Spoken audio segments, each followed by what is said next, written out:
You don't want drunks in churches. You reserve drunks in churches for Christmas Eve only. Very, very early morning sports radio for postmen, Forward. trolley dollies, Out of a dirt chip, Prestwick. and anyone who had to do a dawn runner after a very ill-advised one-night stand. Go, go, go. Over my dead body. The Two Mikes on Talk Sport. Look at the light. How long will it be before a man runs from the start to the end of the 100 metres track in 1 second? This is TalkSport. We are the Two Mikes. It's time to say a very good morning to Mr. Mike Parry. Very good morning to you, Mr. Parry. Yeah, good morning, Mike. And I'll get on to the situation regarding the quarterfinals of the League Cup very shortly. OK. But before then, I want to say a big welcome to your voice? Sorry? It sounds a bit robotic. What do you mean, robotic? It sounds as if you're a bit robotic. No, I'm not. I'm trying to give You're speaking in a sort of monotone. No, I'm giving the show a lift at the start. Oh, okay. See what I mean? You have a bit like a sort of a monotone robotic type voice. No, Mike, you have a very dull persona. You know, dull persona? Yeah. Is that what you think? Yeah. I've never been described as dull in my life. I sometimes wonder whether people driving around the M25 or maybe... Well, good luck doing that. Maybe the M60... Half of it's closed off. Maybe the M63 over the Pennines. How about the M69 triangle? From Lancashire, yeah, the M69 triangle. Or even the M8, which is the motorway that goes from Glasgow to Edinburgh. It does indeed. I used to take it every day, yeah. Absolutely. I sometimes wonder when they listen to you and you come on, whether they might fall asleep over the wheel. Is that what you think? Because of, the kind of the resigned air of expectancy which you inject into their lives, OK? Yeah. Whereas I have to come in thumping along like a bouncing bomb heading towards the girder dam. You see what I mean? Is that right? Yeah. Ready to self-destruct? No. At any moment. Ready to blow the world apart, so to speak. You know what I mean? So what are you going to blow us apart with now? Well, then? I'm going to blow you apart with a man called Gerard Neeson, OK? Gerard Neeson. And this is Welcome, Gerard Neeson. Neeson? Yeah. Oh, as in Liam Neeson? Yeah, absolutely. Same spelling. No relation. Yeah, do you know why we're welcoming him? No, who is he? Gerard is a regular, absolutely regular listener to the podcast. Is he? The Two Mikes podcast. Yeah. The world record-beating numerically podcast that's downloaded every morning after our show. Yeah. But he now has a changed working pattern, and tonight he'll be listening to the Two Mikes show live for the first time. Oh, good. Live. So welcome. Many congratulations. Welcome. And then if he's a bit bored later on in the day, he can listen to the podcast as well. Well, you see, now what I was going to say here is this is a fine example of, Gerard will find out about the gerrymandering that you get up to. How do you mean? Well, you see, he'll be able to listen to you live now for the next sort of 5 hours, OK? Right. Now, when he gets the podcast is only 3 hours. Yeah. Now, you spend the last 2 hours of this show, after I've departed, editing the bits out of yourself that don't sound very good. No, that's not true. To try and... How do I manage to do that while I'm actually on the radio, then? Well, because... I am a man of many talents. Yeah. Well, because you can actually play with your keyboard. How they make the podcast, play with your keyboard at the same time as speaking into a microphone. We can all do that. You know, we can all be multi-skilled. No, you can't do it, actually. Oh, I could. No, I could. No, you cannot play on a keyboard at the same time as talking. I can, but if I got anyway. you to type something and talk at the same time, let's do it. What? All right, let's get you to type something and talk at the same time. I could do that easily. All right, let's do it then. Well, I'll give you something to type. No, I don't need to. Give you something to no, type. I don't need to. Here you go. Excuse me, I'm not needing to prove this. What I'm saying is that young Gerard Neeson, right, listening live for the first night, welcome Gerard, will be able to tell now. Is some relation of yours? Sorry? Is it some relation of yours? No, he sent me a note, hasn't he? He's very excited. Is it someone you're trying to get something for free off? No. He's very excited. Why are you giving him such a big up then? Because I want him to know, and I want the world to know about the gerrymandering that goes on, to explain how you could possibly have told the audience that you beat me in Winners and News at the start of this week by 100 votes. Well, impossible. The evidence is there for everyone it's damned to see. impossible. The evidence is all there. Damned impossible. There's a tweet that goes out. Underneath it says how many times it's been retweeted, and then next to that it says how many times it's been favourited. Anyway, Gerard will be in the favourable position of being able to take home what is in his ears, right, having listened to the show live. Well, let's hope so. And then he can then, and this is my suggestion to you, Gerard, tune into the podcast, find out just exactly what goes on betwixt live show and podcast, because you try to make the podcast turn to your advantage, make yourself sound good. You really are quite deluded, aren't you? And you try to reduce my vocal impact on the situation, whereas, of course, when we're live, you can't do that. You gerrymandering. Now, you say you've now started accusing me of gerrymandering the podcast in addition to any vote that we have. Yes. I hope you've been doing some research on the old Isambard Kingdom Brunel subject, by the way, for the quiz tomorrow night. Well, that's tomorrow night, not tonight. Yeah, maybe we'll switch it. Sorry? Maybe we'll do it tonight. No, we won't switch it because you haven't brought your crib notes in, have you? No, it's the fact is that I have to regale the nation and our millions of people listening in the audience with the TV review tonight. Yeah. It's a very important one. Porkyvision. Because it does include old Dr. Jekyll and Mr. Hyde. Doctor who? Hey? Doctor who? Dr. Jekyll. Dr. Jekyll? Yeah. Who's he? You know like he is. The day of the Jekyll. Don't be ridiculous. Now, what's this news you've got? Dr. Jekyll. What's this news you have? Well, you know that guy we interviewed last night that you accused of being a mad scientist? Yeah, the mad prof. He's a lot more famous than you realise he is. Oh, right? is he? He's actually the world's greatest dinosaur expert. Nah, rubbish. He is. No. And I'll tell you something else about him. Yes? He's just married a 19-year-old. No. I'm not joking. Well, I mean, here he is. He's excuse just married me. Vanessa Shian Weaver, right? There he is. And apparently, the age difference is 46 years. Well, okay, it doesn't necessarily make him so a bad person, quite as bad as you think he is. But what I'm saying is, if he's the world's leading dinosaur expert, why wasn't he a mega £1 million employed consultant on all the dinosaur films? Well, I think he was. No, he wasn't. Yeah, I think he was. Oh, yeah? He works at the Museum of the Rockies. He's curator of paleontology, right? Yeah. He's an incredible... She was his intern at Montana State University. Really? Right? And the guy who you so traduced last night by making out that he was completely bonkers mad is actually more famous than you are. Now, hang on. He's married a lady of 19? Yes, right. In Montana? In Montana. Montana? You sure that's legal? What do you mean, is it legal? Well, in some states, you can't marry somebody until they're 21. Which ones? Which ones? Yeah. I'll tell you which ones. Go on. Nevada. Are you sure? I'm pretty sure. That's where they have legalised prostitution. I don't think they have too many problems with people getting married. No, they do. You know, down in Louisiana and Alabama. And the Bayou. Yeah, I think you can marry after the age of 14, can't you? I think that's probably right. I mean, I think they err on the other side of they certainly do, because Chuck Berry, of course, arrived in England, didn't he, with his 14-year-old bride. And that was Elvis the end Presley of his life. She was rather young, wasn't she? They met when she was 14, but he waited until she was 16 before he initiated any form of physical contact, but nobody including holding her hand. But nobody objected to him being with her and living with her. Exactly.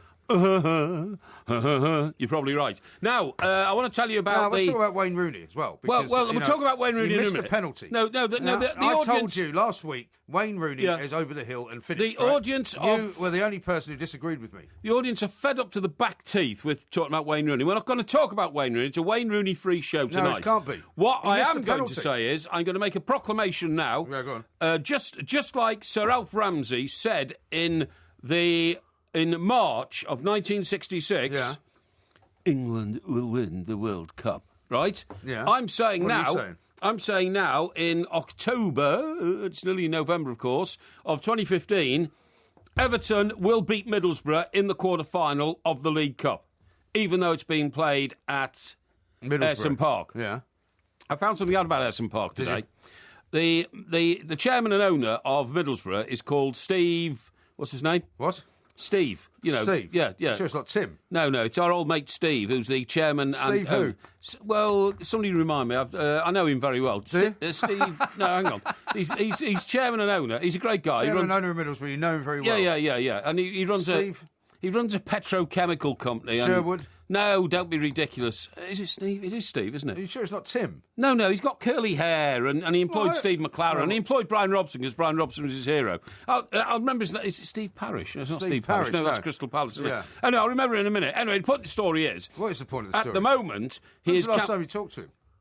Oh, that's irrelevant. At the moment, he is campaigning vigorously about... When you ring up Middlesbrough, you go, hi, can I speak to Steve with the curly hair? No. I remember his name. I've just got a mental block at the moment. He's been campaigning at the moment for the plight, and this is quite a legitimate and very proper campaign, the plight of the steelworkers who have been thrown out of work by the closure of he's not doing very well there, of a number of steel plants up in the northeast of England, you know, particularly around Teesside. Right. And Middlesbrough, of course, is based on Teesside. However, I read an allegation today that when he rebuilt the stadium, which used to be called Ayresome Park... Is it Steve Gibson? Steve Gibson, of course it is. Yeah, named after the guitar. No, not now for the guitar. When Ayresome Park was knocked down and the stadium was rebuilt, the Riverside Stadium, OK? Yeah. Isn't that where they play now? That's where they play now. Well, you said you were going to see a game at Ayresome Park. No, I didn't say that. You did. I didn't. I said even though the game's at Ayresome Park, you said. I didn't say that. I've seen the time, by the way. No. Let me make the point. The point is, the steel that built the Riverside Stadium was imported from Germany. Was it? Yes. What do you make of that? Doesn't surprise me. It was probably cheaper. Well, it would have been cheaper in those days. So you're saying that his campaign for the British steelworkers is slightly hypocritical? No, I'm not saying that whatsoever. He's genuinely campaigning to try and make sure that, some other industry moves up to Teesside, because that's the area where he grew up and where he's made a very successful business, import and export and petrochemicals and all that kind of stuff. And steel. What I'm saying is that it does illustrate the difficulties that we have in this country as a mature economy, not being able to compete with other countries in the world who can dump cheaper steel on the market. Yeah. And what I'm saying is that the example of what's happened to the steelworkers within his constituency has fallen at his feet when he walks into his own workplace, which is the Riverside Stadium, built with German steel. Yeah, well, it's a shocking story. It is a shocking story. There'll be more of that to come. Yeah. We've got, of course, Porkyvision coming up tonight. We are going to talk about Wayne Rooney, even though Porky doesn't want to. This is Talk Everton Sport. will beat Middlesbrough. Sunday afternoon from 1:30. Exclusive national radio commentary of Everton versus Sunderland. Barclays Premier League live on Talk Sport.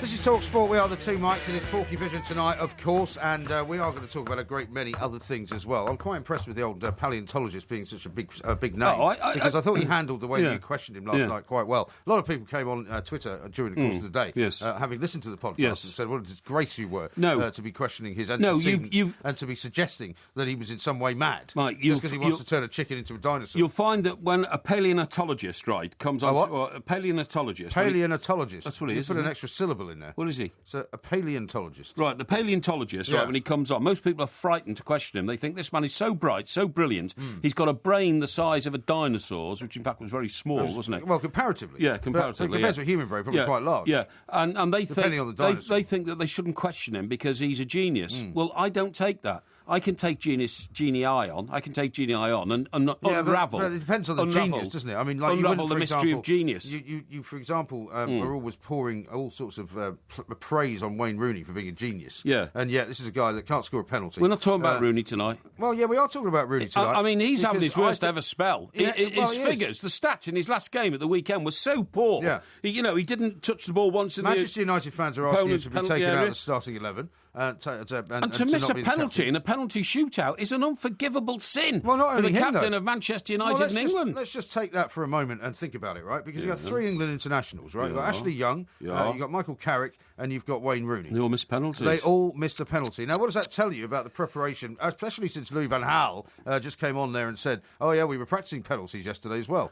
Sorry, do you mean Louis van Gaal? Louis van Gaal, they were practicing penalties yesterday. He says, it's like blackjack or roulette or something. It's either red or black. He also says, I can't take the penalty. I don't know what sort of penalty taker he was. But, if three England internationals cannot take a penalty against Middlesbrough... What is going on? Every manager aspires to make a name for himself in this country, in England. Do you know the first trophy they always win? It's always the League Cup. Jose Mourinho's first was the League Cup. Gerard Houllier at Liverpool. Roberto Martinez won it, didn't he? His first one, no, he won the FA Cup, didn't he? He won the FA Cup with Wigan. With Wigan, yeah. Gerard Houlier's was the League Cup. It was Swansea that won it, wasn't it? With what's his name? The Dutch guy. Yes, with Michael. Laudrup. Michael Laudrup, yeah? Yes. Loudy, as Michael, we knew. Michael Loudy. and Steve, we did some manager's special tonight. No, Steve's a chairman. That's true. Yeah, Loudy. Do you know that apparently his nephew plays a defender for Middlesbrough? No, I didn't know that. That must be a strange thing. If you're the nephew of the chairman. Well, that's absolutely true. And I also think, although I'm happy to be corrected here, Sir Alex Ferguson's first trophy for Manchester United. Yeah. I think it was League Cup, but I think I've got that wrong. I think it was the FA Cup. I think it was the FA Cup. I think you might be right. I think it was the FA Cup. It may well be. So, but anyway, we don't talk about that. We don't talk about Everton being at Middlesbrough. I'm telling all you Middlesbrough fans now, it'll be great for us to come up to the Riverside. Unfortunately, I shan't be able to join you because I'll be in this studio working with old MG here, which is a trial in itself. When are they going to be playing? On November the 30th? November the 30th. The week of November the 30th. That's a month away, isn't it? Yeah. And Stoke against Sheffield Wednesday. That should be quite good. Well, you see the draw's fallen very, very nicely for Manchester City. Why? And it's Manchester City are at home against a weaker team, right? Well, if you could take any one of those teams and they're weaker than Manchester City. Who are Manchester City at home to? Hull City. Well, there you go. A team in the Championship. Oh, hang on. Do you remember they lost to Sunderland? Yeah, was that not in the League Cup? Of course I remember. Well, then, so anything's possible. Yeah, but what I'm saying... Manchester United were knocked out, Arsenal were knocked out, Chelsea were knocked out. But Manchester City's toughest draw tonight would have been away at Goodison Park, OK? I don't agree with that. Well, what do you think would have been tougher? I think away to Southampton. Rubbish. Southampton are better than Everton. Absolute dribble. Any day of the week. Absolute balderdash, OK? Absolutely true. No, it would have been... away to Stoke would have been quite difficult as well. Away to Stoke would have been difficult. Away to Southampton would have been difficult. Away to Everton at Goodison Park would have been extremely difficult. I don't agree. And that would have given Everton have done what in their last two Premier League games? What have Everton done in their last two Premier League games? That would have given Everton a free run to the final then. I still believe we're going to beat Middlesbrough. What is the question? The question is, what have Everton done in their last two Premier League games against top opposition? You will have remembered, of course, that you went to Emirates to watch them lose to Arsenal. Only 2-1. And we were very unlucky. And the week before they lost to? 3-0 at home to Manchester United. Bad one, that. So, right, I'm afraid the statistics are not on your side on this one. The audience doesn't want to talk about Wayne Rooney. What we do want to talk about is this heap of junk that you call your modern car, your number one car. Where is this car? Where is this car? Well, Land Rover. It's in the garage. It's in the garage. Yeah. And what is the... if it was a human being and the engineer was a doctor, what diagnosis has Dr... Land Rover given to the patient? Actually, they're still investigating. And what are they investigating? Well, they're investigating the gearbox. It's a wreck. No, they're investigating the gearbox. Oh, blimey. I'll tell you what, mate. They've had to bring in a specialist. If it was a patient, you'd say the consultant has now been called off the golf course and has been told he can't have a day off because he's going to have to work out what the hell has gone wrong with it. There's something wrong with the transmission. Well, can I tell you this? When they talk about the transmission, they are, of course, talking about an automatic gearbox in a Land Rover. Yeah. Bought new, a Land Rover costs about 50 grand. Yeah. Your old jalopy... 57, I think. Yeah, 50. Your old jalopy costs about a quarter of that. Nevertheless, to replace the gearbox, even in an old jalopy like yours...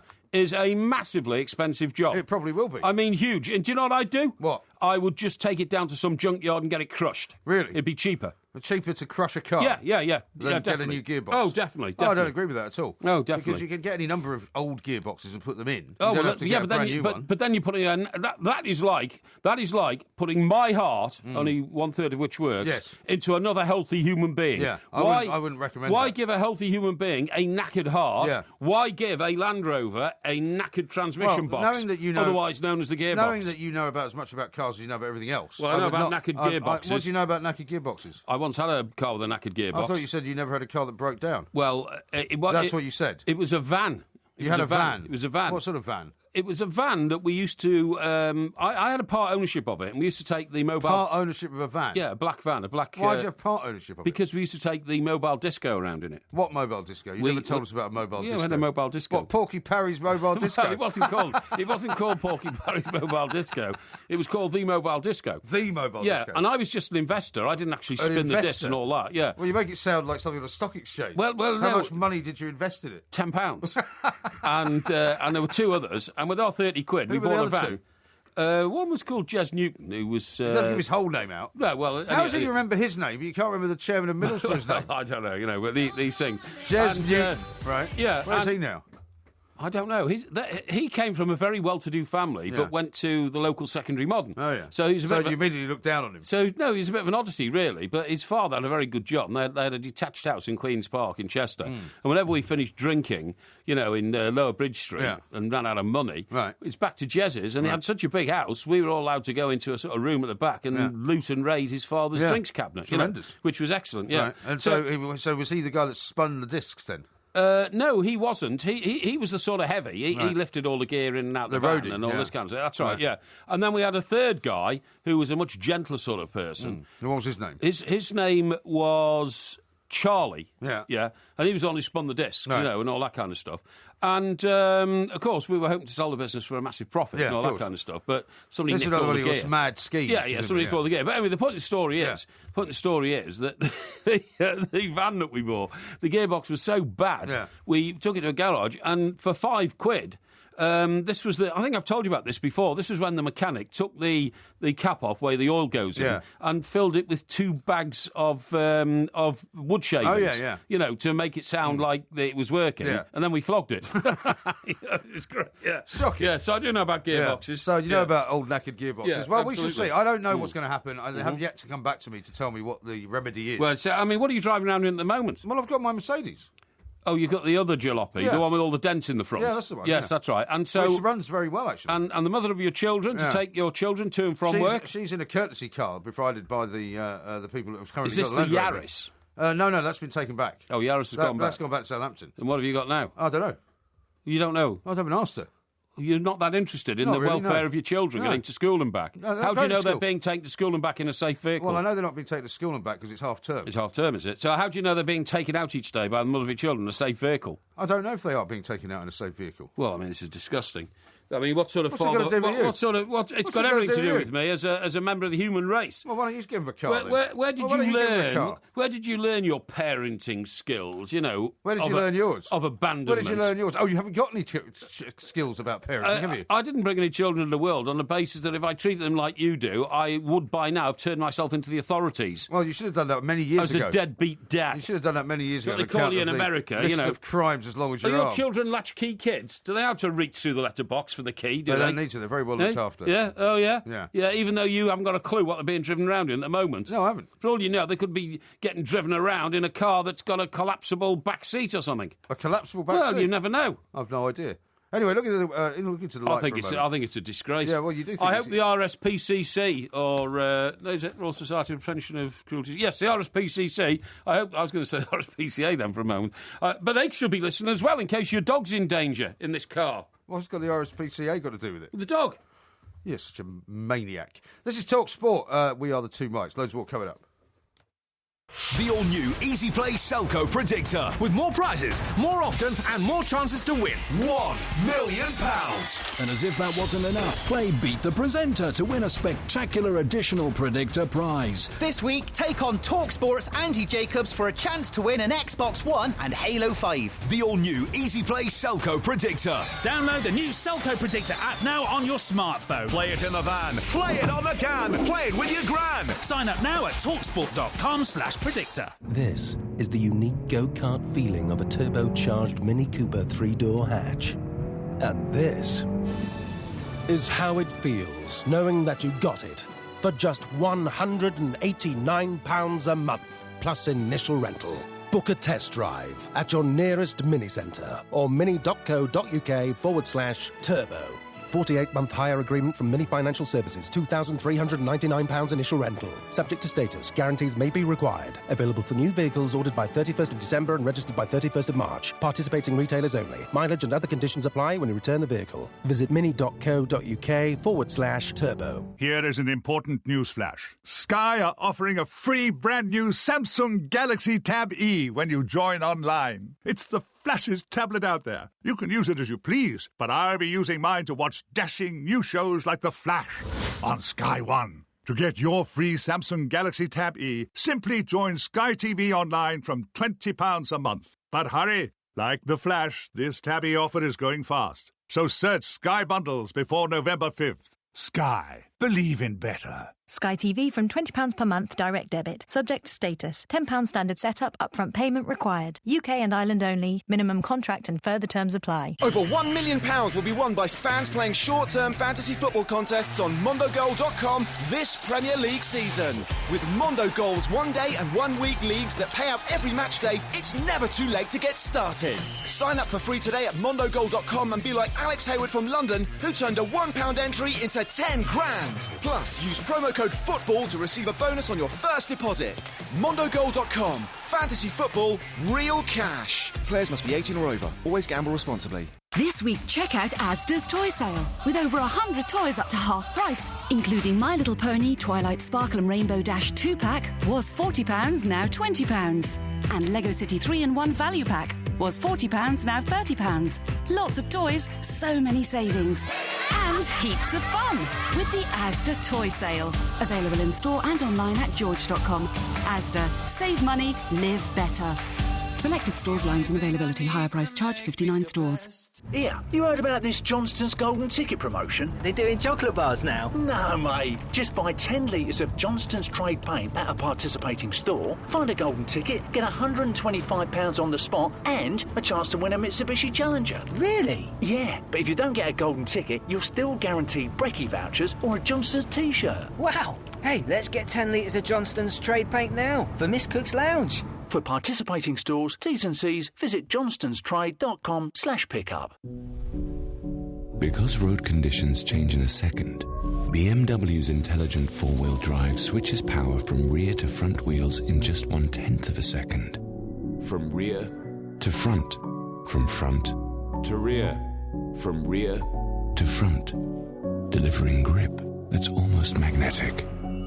X-Drive. Available on models across the range, including Sports Hatch, Saloon, Coupe and Touring. To find out more, visit your local BMW centre. Don't phone your mother. Phone Talk Sport. Football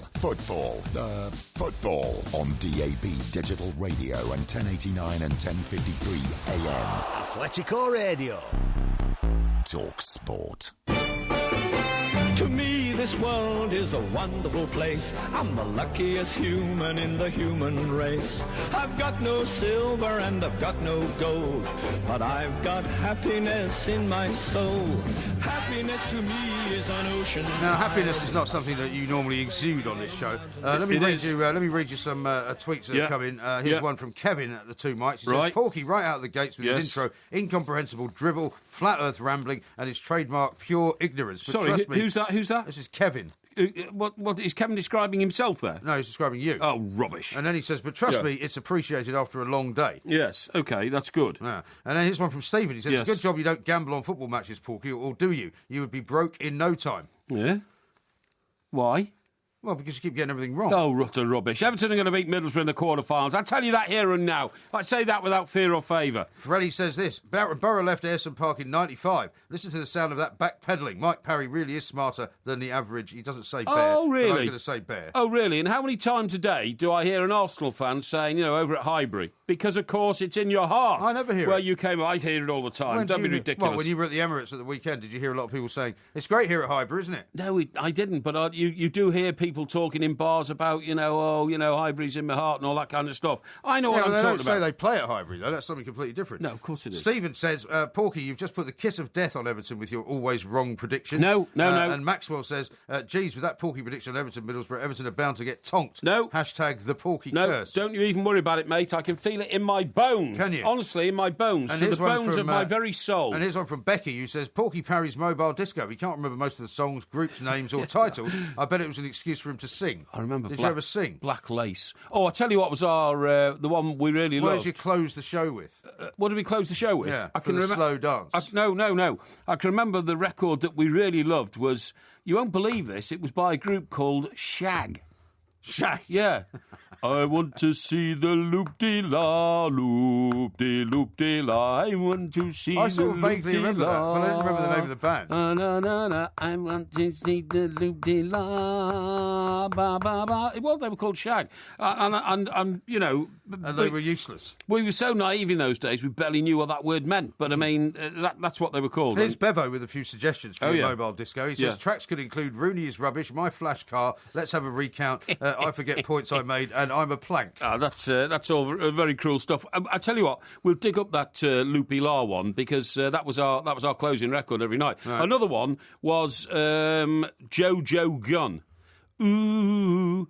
Ooh, run, Jojo Gun. Right. Now then, listen, why do you think we played that music about happiness? I've got no idea. I'll tell you, because I've been studying. Have you sort of preempted everybody by telling them what music to play then? No. I just had a conversation with one of our top technical operators, who's got a feel for the show. Oh, right. Okay? Okay. Now, I've been studying Action for Happiness, okay? Action for Happiness? Action for Happiness. What is that? It's an organisation which is dedicated to spreading compassion and joy. Well, what have you got anything to do with it then? Well, because I like... You don't spread anything like compassion, and you certainly don't spread any joy. I do. I like to spread compassion and joy. You spread envy. No. You spread bile. You spread complete and utter disinterest in anything that anybody else is doing. No. Well, where was your compassion on Monday night when I was telling you about my car problems? Well, you had no compassion for me. The problem is you spend so much of your life trying to rubbish my life that it's difficult for me to be compassionate towards you. I don't rubbish your life. I just tell people the truth about it. No. Now, listen, Action for Happiness always has a sort of a bit of a boost at this time of the year to try and get its voice heard, because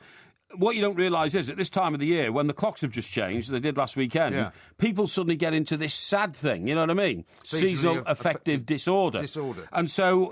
Tim Vickery the other night, though, he was saying that in Brazil the clocks have gone the other way. That's right, yeah. So now we're only 2 hours difference. I know, you're absolutely right. Now then, Action for Happiness is backed by one of my mates, the Dalai Lama. Okay, the Dalai Lama, and the whole point is to spread happiness, compassion, and what they do is, at this time of the year, they issue the 10-step guide to keep you cheerful this autumn. Do you want to hear some of the steps? Yeah, go on then. Some of the steps are always help others. Secondly, reach out. Well, hang on. Let's take them one by one. The only story I can tell you is about the one that you recounted about the old guy who had a flat tyre. Oh, yeah. And you didn't help him. I couldn't on that occasion. I was too busy. I had to go and get the ferry to go to a fast meeting. Drinking. Go to a meeting. So you couldn't say you didn't help him. So that's one off the list. Well, no. What's the next one? I help all sorts of people all the time. Who did you help today? Oh, listen, I can't go into it, but I do help nutters who need... What's your problem? You help nutters? Well, that's an unfortunate expression. It's not the best way to describe people. What I meant is I help people who seek help in the Priory Clinic. Oh, yeah? Oh, yes. Well, you go there and counsel them, do you? I have been there. I'm not surprised you've been there. No, I have been there. As a patient? No, I'm not going into that, but I'm in a foundation which helps people who need... absolute rubbish. Anyway, look, we'll move on to the next one. The next one is you have to reach out. You have to reach out. Reach out? Yeah. Reach out and what? Well, reach out and touch someone. No, reach out to people who need a bit of help. Well, you don't do that either. I do. Now, the third one is you have to take a walk. Well, you do that. Yeah, to get close to nature. Yeah. Okay? Yeah, but you said you were going to stop doing that because of the viral Lyme disease going around. Well, I'm a bit worried about it, I have to say. Now, the fourth one is you must be mindful. Mindful? What does that mean? You've got to be aware of the problems of people around you. Well, you don't care about the problems of people around you. Oh, I do. You do not? I do. When I tell you I've got problems, you couldn't care less. Do you know one way of doing it? What? It's recommended in the book. The book is Action for Happiness, backed by the Dalai Lama. Yeah. And the best thing to do is stand in the middle of a field and stare up at the sky for 3 minutes and concentrate on the shape of the clouds. Uh-huh. Okay? Well, if there aren't any clouds. Well, concentrate on something in the sky. Yeah. Okay? There's usually clouds at this time of the year. Hey, do you know what I saw, by the way, in the sky on Sunday night, I think it was? You know that Mars and Venus and I think it's Mercury. Venus and Mars are all right tonight. Well, something like that. Yeah. I know that's a Wings song, right? That's right. Apparently they're all kind of coming into one formation this week. When will this happen? I think it might actually be tonight, but they've been getting closer and closer and closer. And because I looked out on Sunday night as I was staring off into the Dorset distance. Yes. And I saw two very bright, what looked like one large and one smaller planet next to each other. It was quite weird. Most people can't see planets without a telescope, but you can you? But you can see Mars and Venus at this particular time of the year because they're close. Got like Superman's eyes. Well, my eyes are as good as anybody else's eyes. Really? You're not surprised with those glasses you wear. That's why people call you Four Eyes, because they're so nobody calls distinctive. Me Four Eyes apart from you. Yeah, I do.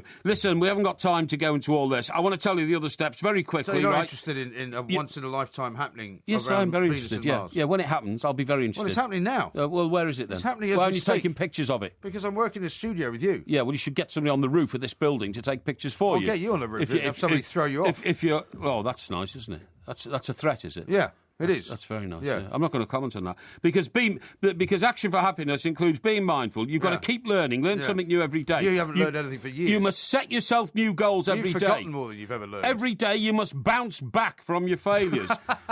Every day you must think positively. No, I do think positively. You must be happy with yourself on a regular basis. Yeah, you see, that's where you fall down as well. And the last one... you actually hate yourself. And the last one is you must join in. Join in what? Join in with life. Join in with people. Yeah, you go over on your own. Join in with the experience. You say to people in bars you don't want them to talk to you. No, I don't. You want to sit on a table on your own. Do you know what? Honestly, some fella tried to give me right grief the other day. Yeah. I was sitting in a bar, I think it was Sunday afternoon, and there was some football on, and it involved Watford. Oh, yeah. And you know Watford have the same Zcars thing as Everton? Yes, we talked about this. We don't know why. So this fella then started talking very loudly, very loudly, it's the same as... And then he looked around the bar like this. He says, somebody will know the answer to this one. I'm sure that's everything. And then he got up and walked over very theatrically and said, let's ask Mr. Parry. Oh, he knew it was you? Yeah, and I was sitting... How did he know it was you? Well, when I'd come in, I'd bought a drink and I'd walk past him and go and sit at the back where I always like to sit, unnoticed and untroubled. Yeah. But then he came over and he leaned on my table and he put his face to within about 2 feet of mine, right?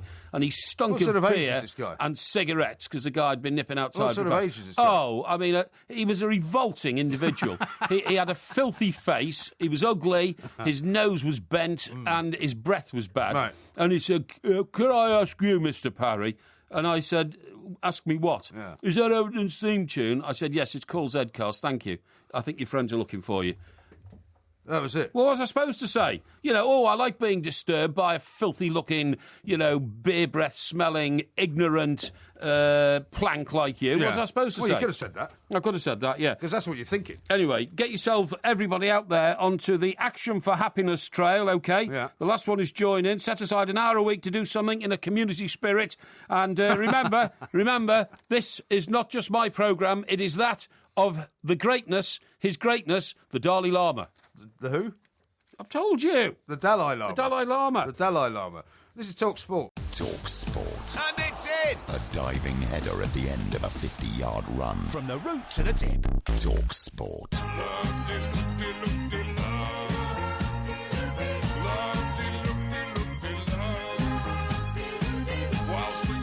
That actually sounds like you singing.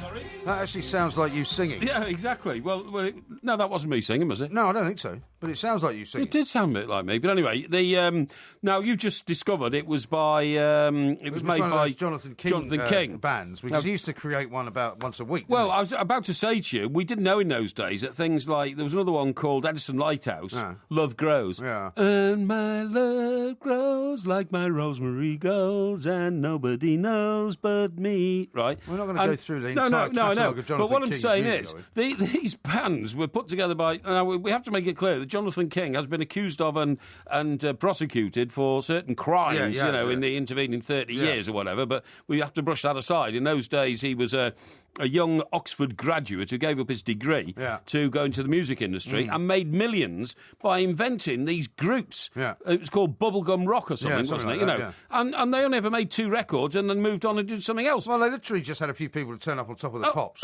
but it was probably always the same people. Sometimes, like when Edison Lighthouse appeared on top of the Pops to sing Love Grows, which got to number 1, apparently he just found a couple of session singers in the studio next door, told them to put some clothes on, and they appeared on stage as Edison Lighthouse because they were all manufactured in studios, It's a brilliant concept, I suppose, really. Well, he made a lot of money out of it. He did, yeah.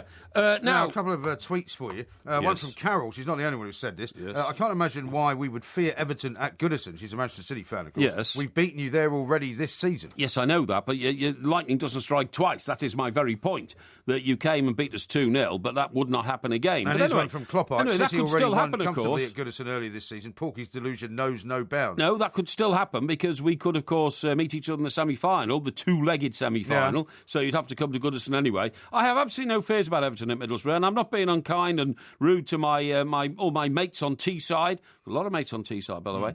I just feel that Everton... How about this for logic? Everton's desire to win will overcome Middlesbrough. Football logic from Brian. He says, Porky's deluded again. Everton lost at home to Man United 3-0. Yes. Middlesbrough win at Man United, so obviously Middlesbrough will beat Porky's Everton. Well, it's not as simple as that, is it? It never is as simple as that, I'm afraid. Now, It's a bit like when Celtic beat Barcelona. And I think a couple of weeks later, Kilmarnock beat Celtic. Well, somebody tweeted, does this mean Kilmarnock are better than Barcelona? Well, the most famous one of all is Scotland beating England in 1967 at Wembley, when England were world champions, and Scotland suddenly declared themselves world champions, didn't they? Yeah. But anyway, there we go. Now, who's this nutter who rang your bell this morning? What? This nutter who rang your bell. When I was talking to you earlier in the day, you said, I wasn't going to answer the phone. No, because I got woken up. Yeah.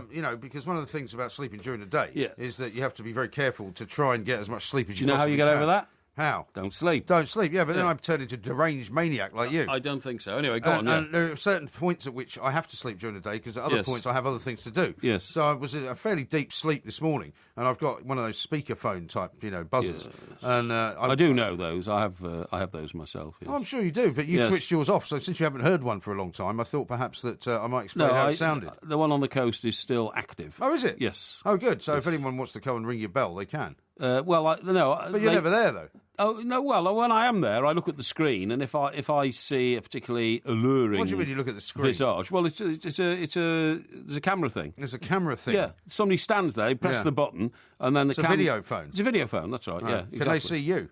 No, they cannot see me. So it's a one-way video. Oh, phone. you bet. Yeah. Yeah. So it's a very attractive young lady. Then why would somebody attractive ring your bell? Well, by mistake? No, not by mistake. They might be delivering a present somebody sent me or something like that. Oh, you know? Yeah. Right. How many presents do you get sent?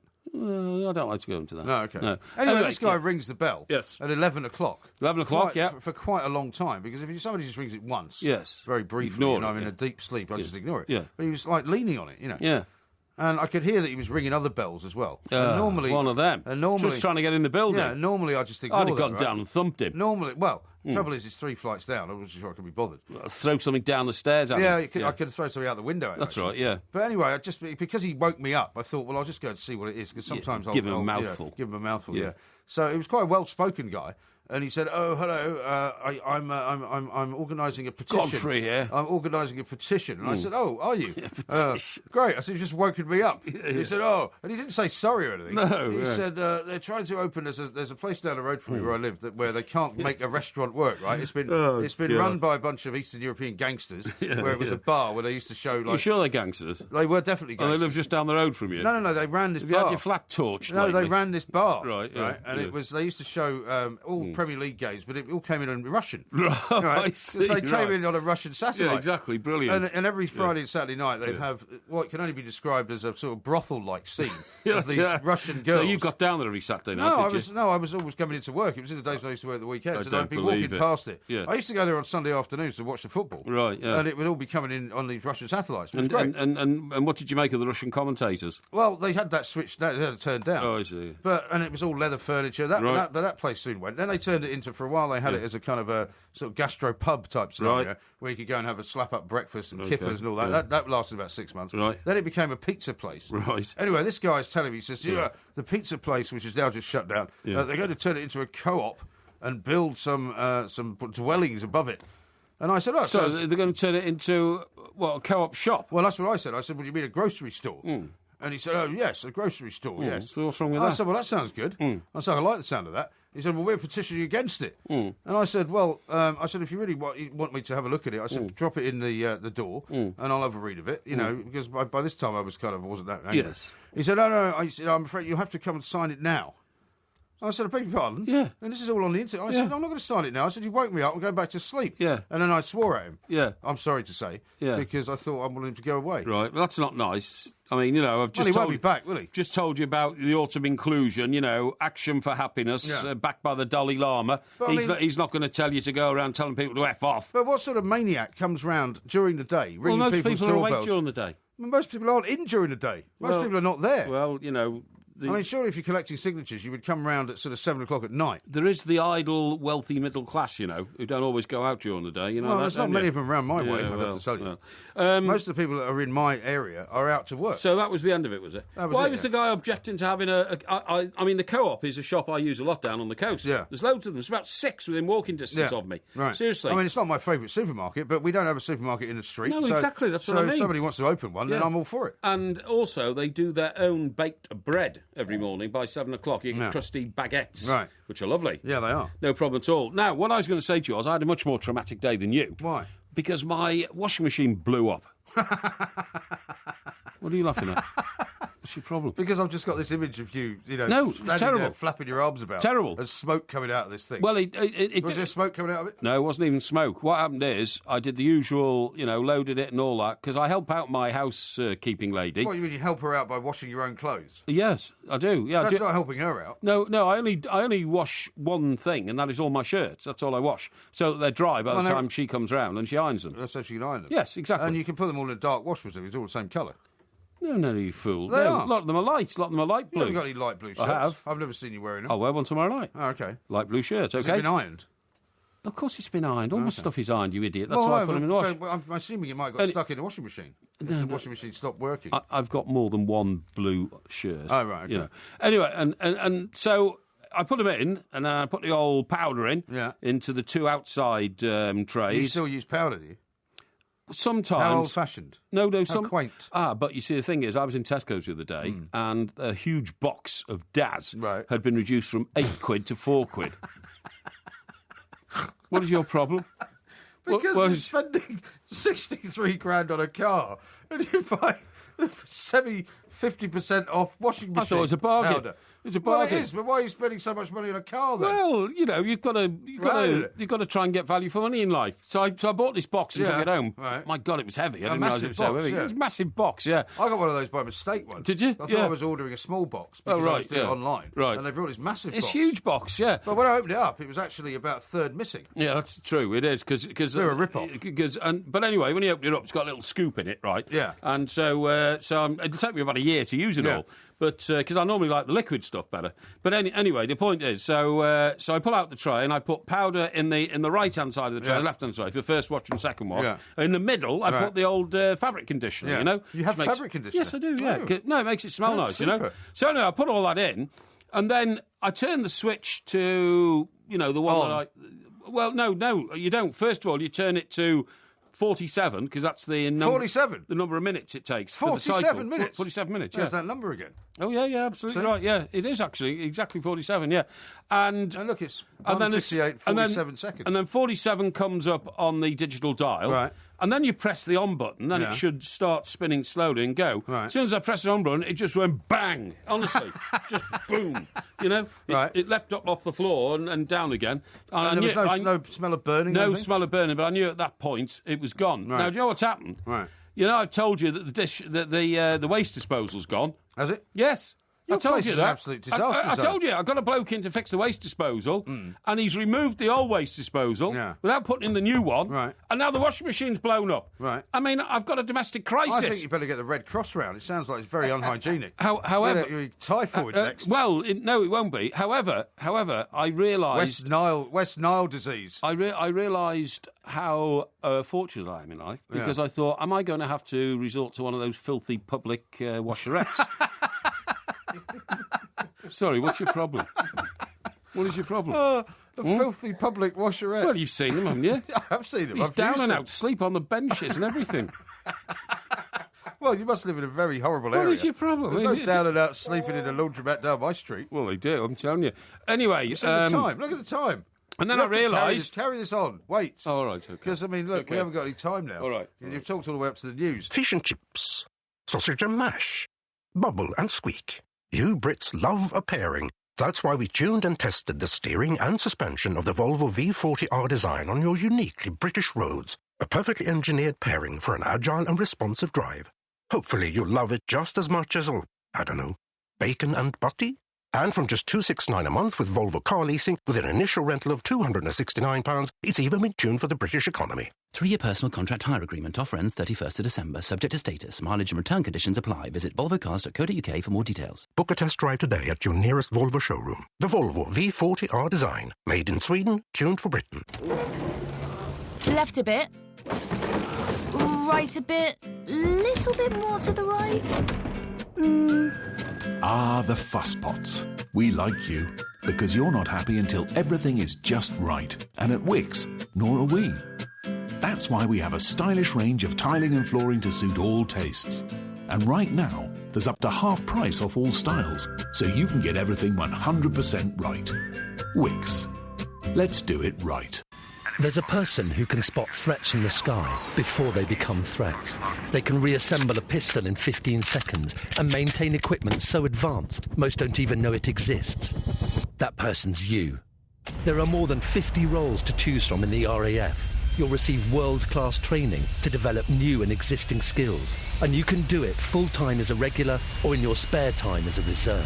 Find your role in the RAF. Search RAF Recruitment now. This is the unique go-kart feeling of a turbocharged Mini Cooper 5-door hatch. And this is how it feels knowing that you got it for just £189 a month, plus initial rental. Book a test drive at your nearest mini centre or mini.co.uk/turbo. 48-month hire agreement from Mini Financial Services, £2,899 initial rental. Subject to status. Guarantees may be required. Available for new vehicles ordered by 31st of December and registered by 31st of March. Participating retailers only. Mileage and other conditions apply when you return the vehicle. Visit mini.co.uk/turbo. Whether they're first past the post at Cheltenham or in off the post at the Berlin Ground, whether they're scrumming down at Twickenham or throwing arrows at the O2, whether they're teeing off at Augusta or stopping for tea at Old Trafford, get closer to the action with all the latest form and odds from Betway's betting expert every weekend on the Weekend Sports Breakfast. Saturday and Sunday mornings from 7 on Talk Sport with Betway. Get closer to the action with Betway.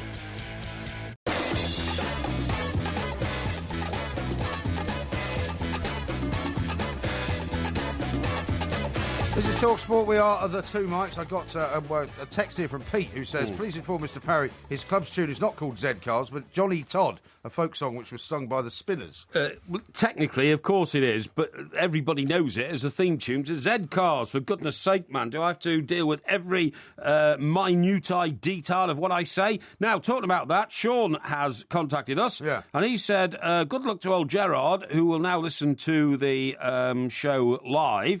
He said, I'm going the other way.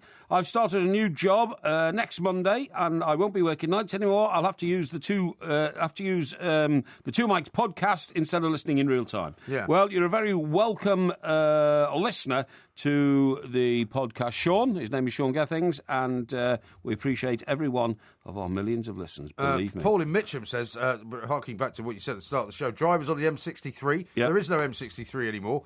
Porky's managed his first gaffe within the first minute of the show. I'm sorry, I meant the M62. That's the one that goes over the Pennines from... well, we've had this conversation about the M63 before. Yes, we have, yeah. It was a mistake. I wasn't trying to repudiate a former mistake. Now, did you know, by the way, talking about that part of the world... Callum's having a go at you about the steel as well. Right. He says, do some research. He says, you're talking nonsense about the steel. Riverside was built with German steel due to time constraints. Well, it was still built with German steel. Yeah. So all I'm saying is that I very much support and admire Mr. Mr. Gibson's campaign to help the steelworkers up there, and I wish that the steel industry in this country was still vibrant. However, they must have had problems with the steel industry in those days. If they wanted to build a new stadium and the steel couldn't be delivered on time, they had to get it from Germany. Yeah. All I'm saying is it has been a troublesome industry in this country for many, many years, and I wish Mr. Gibson luck in trying to revive it. Well, I mean, you've upset a lot of people in No, I haven't upset them. Colin from the Borough says this, so we beat Man United and you have a go at Mr. Gibson about what steel we used on our stadium. Get a grip, get a life, we'll do Everton as well. Put that in your pipe and smoke it. Well, that's very nice, that's isn't nice, it? Isn't it? You know, it's very aggressive. Yeah, very aggressive indeed. We didn't get to the end of the story about the washing machine. Oh, yeah, go on. So I need to tell you about. So what happened? Well, I need a new washing machine. Well, hang on. I mean, presumably, once you've locked the shirts in there, yes, no water had got in, right? No water. So were you able to pull them all out? Absolutely. Because that's the nightmare when you've got a washing machine that breaks down in mid-cycle. That is terrible. Then you have to try and get the water out. To jemmy the door open and all that, and the water's all over the floor. No, there was nothing there. But, of course, as I have another, well, at least one working washing machine, if not two, if I wanted to go to Orwell Quay. Where? Orwell Quay, that's my place in Suffolk. Why are you giving away the address? It's a big place. Is it? Nobody would find it, Oh, okay. And all I'm saying is that my lucky old housekeeper can get down to the coast with the shirts, and there's a machine there she can use. So there you go. So she's going to drive all the way down there just to do. Well, she goes down once a month anyway, just to do the place over, because I don't spend as much time there. Machine? Well, I'm going to, and I'm not sure when I'll get it, and I need the shirts done before this weekend. Washing machine shop. I think you can ring somebody up online now, right? And I'm not joking. The next day, I think they arrive with, like, I'll say, I'll have a Bosch or something like that. You know what I mean? And they take the old one away. Yeah, they do. In part exchange. It's all done. Right. So I need something like that. It does depend on which one you want, because some places don't have them in stock. Well, to be honest, I'm not that fussy. As long as it's a washing machine that has got at least 1,200 don't you have to buy the most expensive one? No. Not Really? at all. It's As not long like as it's you. functional. As long as it's functional. Yeah. 1,200. Would have it like specially custom made, like the car. No. 1,200 spin thing. You Yeah. know, that's the number of times it spins around in a Yeah. minute. And it's got, you know, all the normal things. I'm fine with it. I'm fine. No problem at all. Okay. Here's one from Michael who says, I'd Yep. rather be a passenger in a car with a dodgy gearbox than be a passenger with Porky who's only had an hour's sleep in 24. Well, you see, I don't give to this at all. I mean, the point is, I had things to do today. By 5 o'clock today, right, after a very busy day, from the moment I got home this morning, I didn't get home till 9 o'clock because I, did a bit with Mr. Brazil on the breakfast show. It wasn't with him, though, was it? Eh? It wasn't with him. No, it was with young Mr. Kelly. Mr. Kelly. It was indeed. Yeah. I've had things to do relating to activities you and I get involved in outside of here. Yeah. I mean business activities. Of Yeah, course. well, yeah, be careful how you phrase that. Exactly. And I ended up standing in a post office queue for 40 minutes. Right? Why? Because I had to get a disc actually sent off to a manufacturer. Well, why did you stand in the queue for 40 minutes? Well, because I wanted to send it recorded why didn't you just delivery. go away and wait for the queue to go down? Because the post office would have closed by the time that happened. Oh, right. So I had to. Why didn't you use one of those couriers like Federal Express or something? Because they can't guarantee the absolute sanctity of the package like the post office do. See what I mean? They can't either. Eh? They can't either. They can. They give you a thing where... Well, no, they give you a piece of paper so when they lose it, you can go, you've lost it. No, but you can actually track it. You can Yeah, I know, say, you can can you track tell it. me now where my Yeah, but package have you is, ever please? tracked something that's got lost? Well, I tell you what, they better not... Have you ever tracked anything that's got lost? No. Because I've when they never had lose to. it... I've never had yeah, to. but when they lose it, Yeah. you've still got the ability to track it, but they don't know where it is. I mean, This- it's a bit of a smoke and mirrors job, really, because you it's- pay a load of money. Well, I'll tell you what. And I say, can you guarantee that this will be delivered? And they say, well, nobody can guarantee anything. If this gets lost, we have a big problem Really? because it was the master tape, the only one of one of our recent shows. No, right. Which has to be That's confined not good to Well, let's hope they a don't DVD. lose it then. So let's hope it doesn't. Yeah. Now then, what we were talking about was... Hang on, let me read you a couple more of these. Okay. Matt from Stafford says, Hi, Mike. Just wondering if there's any chance of World Series updates. Love the show. See you in Birmingham Rep. World Series updates. I'll give you Who some World cares? Series updates. Yeah, absolutely no problem. Hey, listen, talking about, you talked about the building you live in. Yeah. And the guy ringing on the bell and Yeah. all that. Did you know that if that building was now rebuilt, it would have to be rebuilt with a bike store as What? an integral part of the building? Really? New legislation is coming in, God. which says, I'm not joking, you know the way this legislation's been going over the years. Yeah. First of all, you have to have a bin store, Yeah. right? Well, that's all right, because you're going to get rid of So the it could be rubbish out. I mean, because the bins in my area Yeah. are sort of in a square. I mean, they're outside. They're not inside the building. Yes, absolutely. Same with mine, a separate Yeah. building. But now, I mean, the worst thing is, for about the last 20 years, and I'm not sure a lot of people know this, when you build a new apartment block, or a new development, like the one I live on the coast, a few of the flats have to be given over to sort of social housing. Social housing, yeah. Yeah. Well, do you remember they did the famous one in London, and there was a big demo about it, because Yes. what they did was they agreed to do that, but then they made a separate entrance for the people who were paying The a lot social of money housing. to live there, Yes. and for the people who were in social housing. But that's fair enough, isn't it? Well, the people who were in social housing Yeah. apparently were objecting to it, and Yeah. the people who say that that's not fair were objecting to it because they said it makes them feel like second-class citizens. Well, they are in a way. Well, they are. I'm being rude. I mean, the point is, if you pay £1 million for an Yeah. apartment, which is not unusual in London, in Yeah. certain parts of London, Yeah. and other people live in the same building as you, but Yeah. they're earning £23,000 a week because they are bus drivers Yeah. or some other noble profession. £23,000 a year. Yeah, £20,000 a year, a noble profession, a working man, and all that kind of stuff. Yeah. Then there is a difference in life But I don't know if you aspirations, I'm not isn't sure there? if you want to give them a separate entrance, though. Well, I mean, what they did at my place, by the way, is quite clever because they said, we're not sure that the ambience of the building will survive, with a bit of the old social housing.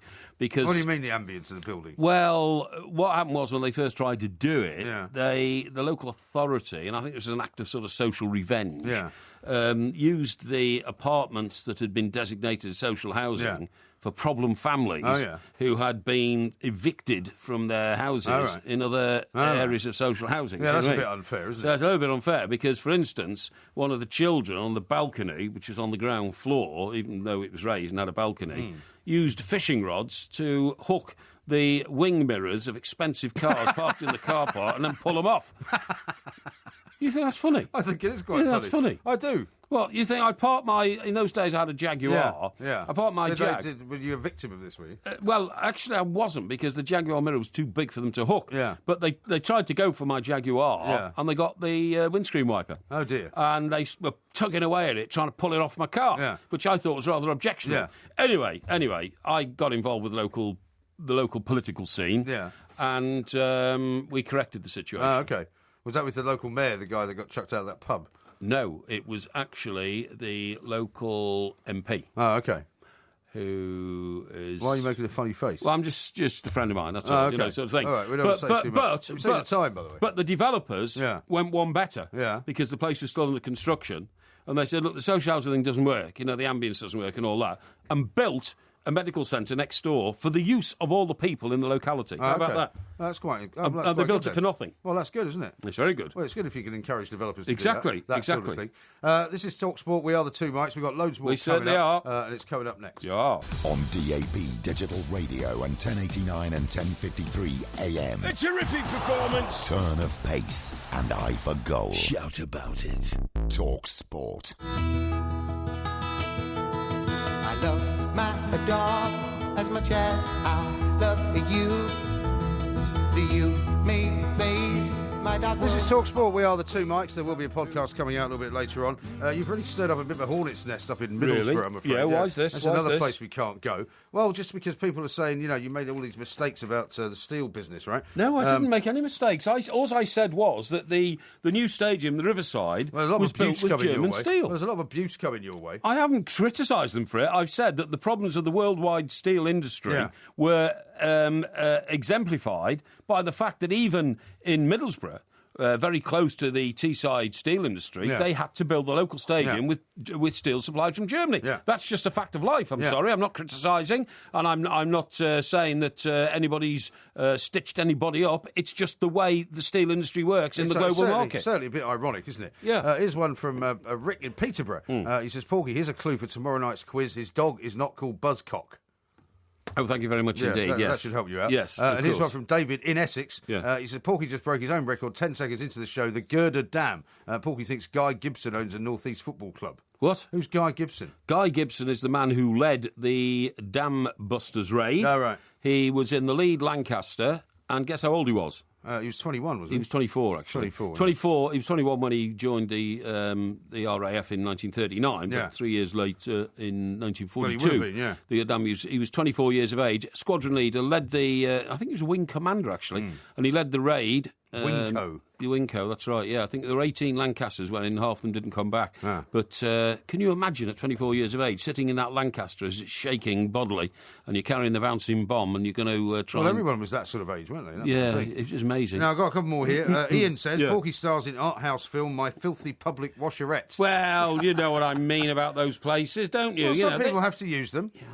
Yeah, you shouldn't be looking down on some I'm not looking down on people who use them at all. Alex says he's listening in California with a cocktail. Yes. Please say hello to my beautiful wife, Eden. Eden? Yeah. What a lovely name. Yeah. The Garden of Eden. Yeah, well, I don't think we should go there. No. Simon says this, Porky's washing machine going bang when he hit the start button. I think we need to install a start button like that on him. Oh, really? That's very kind of you. Thank you very much indeed for your compassion. Now, the reason why we had a dog song coming back, right? Yeah. I've been doing more research on dogs. Have you? And in fact, it's... You still haven't got one, though, have you? What? You're typical of one of these experts who hasn't actually got the thing that he's studying, but he's going to be an expert on it because he's read a lot about it. Yes, but I read a lot about it. Because but reading about it doesn't mean you know anything about it. When I eventually retire from this business... When's that going to be? Well, I don't know, but I mean, there will be a protest when I decide to do it, obviously, but I will. I don't think so. Then I will live in a cottage near to a beach where I will walk my Labrador dog every day, OK? You're going to get a Labrador? Yeah, I've decided Labrador. Have you? But I can't, or I might get a Spaniel, actually, because Labradors eat so much and they're so frisky. They're very powerful as well. Yeah, powerful dogs, yeah. You've got to be careful. But at the moment, I can't have a dog because I live in a penthouse, so you can't have a dog in a penthouse. Now then, I've been learning about these dogs from a great new book, and it's called Dogopedia. It's like an encyclopedia of a dog. And guess what I found? Did you know? I bet you didn't know this because you've got a dog. Right. Where would you say your eyes are in your head and on your face? Where? Yes. Well, I'd say front and centre. Exactly. That's exactly right. Now, a dog's eyes are to the side. So no. So this is hardly revelatory, is it? The reason a dog's head is shaped differently. Listen, the reason why it's... Where's a squid's eye? No, hang on. Listen to this, please. The reason why we've got to try and get dogs to talk as soon as we possibly can is because dogs have a vision which is peripheral to between 240 and 270 degrees, OK? Yeah. A human being doesn't have anything like that at all. Well, that's because you haven't got eyes in the side of your head. That's what I mean. A dog has eyes in the side of its head. It can see up to 270 degrees around, depending on the shape of its head. It means dogs are much better at seeing things out of the corner of their eye. Yeah, they are. The corner of their eye is effectively a larger area. Another key difference is the human eye can focus... They've also got a tail. Have you noticed that as well? I'm going to tell you about the tail in a minute. Another thing is that dogs... can focus on things very close up, whereas anything closer than about 30 centimetres is a complete blur to a dog. Right? Humans can focus on closing, dogs can't. So if you take your Although dog... humans can't actually at the start, you know, when for example, a newborn baby has a great deal of difficulty focusing on anything. Yeah, but that's why if you put a bone down on the grass and say to the dog, there's your bone, it can't see it, you see, because it gets too close and it's got peripheral vision. Yeah, but it can smell it, though. It can. This is the thing. But dogs can also hear noises at ultrasound frequencies, right? Well, that's hence the dog whistle, right? That's hence the dog whistle. whistle. When you blow the whistle, a known sound comes out. Yeah, it's too high for humans to hear it, but the frequency range for humans is between 20 and 20,000 hertz. There's nothing new in any of this. Hang on. Compared to 40 to 60,000 hertz in dogs. Yeah, okay, right. Now, now the dog smelling thing. You're absolutely right. It can smell up to 300 million different scents. Yes. Okay? Yeah, their noses are very, very sensitive. Particularly, certainly Labradors are very, very sensitive. Now, did you know that if you took 2 Olympic-sized swimming pools of clear water, you know, without any chlorine or anything in it, right? Yeah. And if you drop 1 teaspoonful of sugar into the combined mass of that water, the dog would know there was sugar in that swimming pool. That doesn't surprise me. 1 teaspoonful. That doesn't surprise me. 1 teaspoonful, right? Yeah. And the other thing I can tell you about, you know all about dogs. You know why they wag the tails and all that. You know, they're happy if the tail's up and they're sad if the tail's down. But the one thing... They also wag them in different directions sometimes. They do indeed, yes, to indicate whether they're happy. And they can indicate left and right and all that. But the thing I most found out, which most amazed me, is that you think all dogs bark, OK? What do you mean? Well, you think dogs go woof, woof. Well, dogs do bark. Yeah, not all dogs, though. Well, you tell me a dog that doesn't bark. Right. There's a dog in Switzerland called the Basenjis dog. Oh, yeah. It yodels. It yodels? It's a yodeling dog. Is it? Yeah. Well, have you got a recording of it? Yodeling? No, I haven't got a recording of it. It doesn't bark. Does it also play the Alpenhorn? Don't be ridiculous, you idiot. You honestly, why don't you... You know when they go up on the mountain... and play the mountain horn. Well, the old shepherd does, and his lederhose and all that kind of stuff. Yeah. But the dog doesn't bark. The dog actually, you know, sometimes you meet a dog and the dog goes woof woof woof woof as a greeting. Well, the old Basenjis goes. I don't think that's the noise it makes. I wonder if we might have to find a recording of this seriously. dog. I think is it not an African dog? This dog? No, it's the Basenjis. Yeah. It's called the barkless dog. Right. Oh, actually, it's an African hound. yeah, it is. It says it's an African hound. Well, did you know about this dog? Did you know about this dog? I've never heard of it. Well, why did you say, is it from Africa, Well, then? it was just a lucky guess. It was a lucky guess. I've got my information devices here in front of me. Oh, right, OK. It apparently, it goes to Switzerland because that's where people yodel, so it feels more at home. Why does it go to Switzerland? Well, because... And how does it get there? Well, listen, that's like saying, why do Labradors come to England? Dogs all originated somewhere, and they're now all over the world. They don't travel here, though, do they? If this is an African dog, I mean, what is he getting, a dinghy across the Mediterranean? Don't be ridiculous.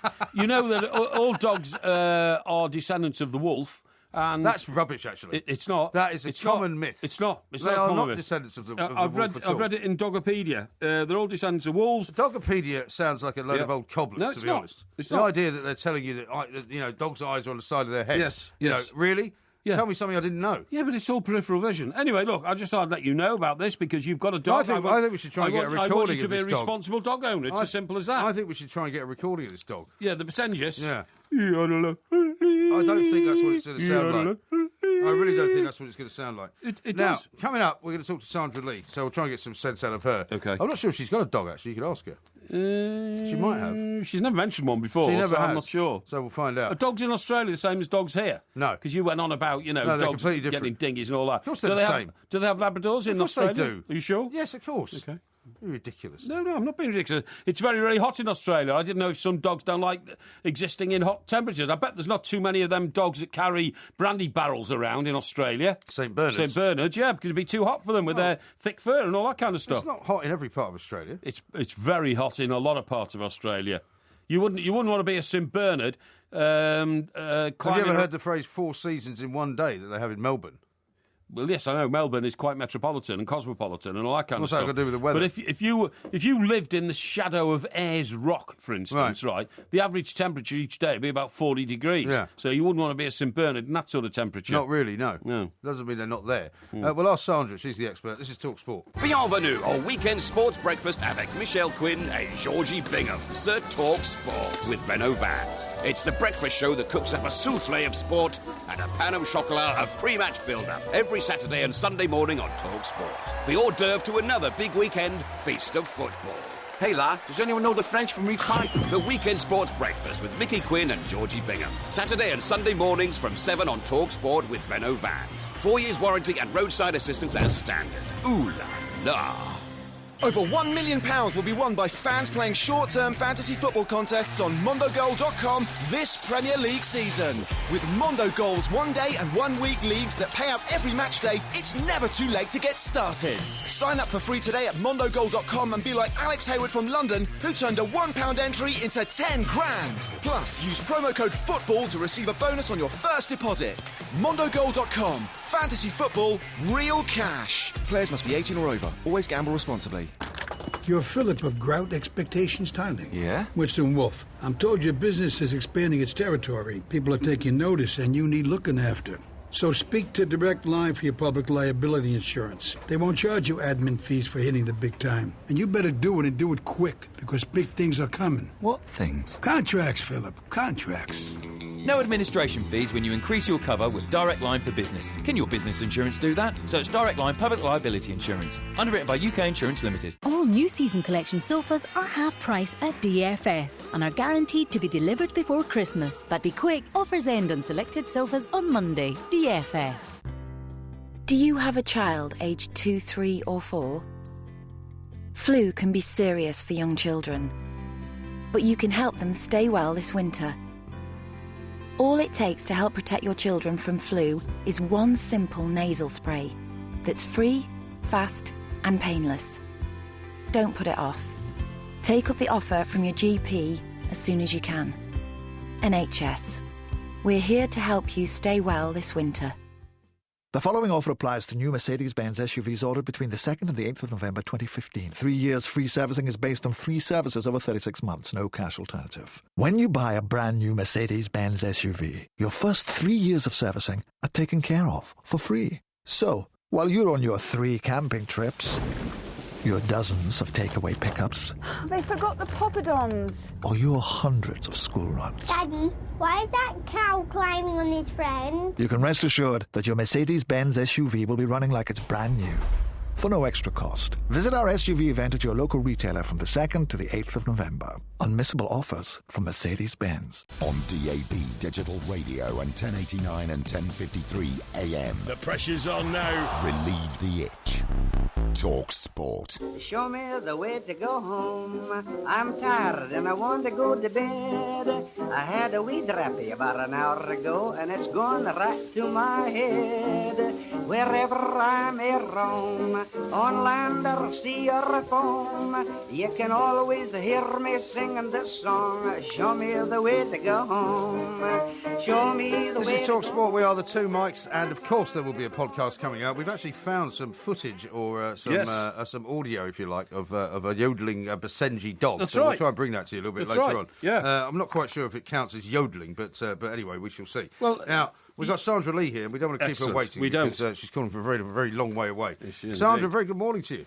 Good morning to you two chaps. How are you? We're very well indeed. Sandra, good morning to you. We are in great shape, but all the better for hearing from you again. Now, we've been talking about yodeling, a yodeling dog. I don't know whether... I mean, Mr. Parry actually asked perhaps the most ridiculous question he's ever asked me, which was, do they have the same dogs in Australia that we have here?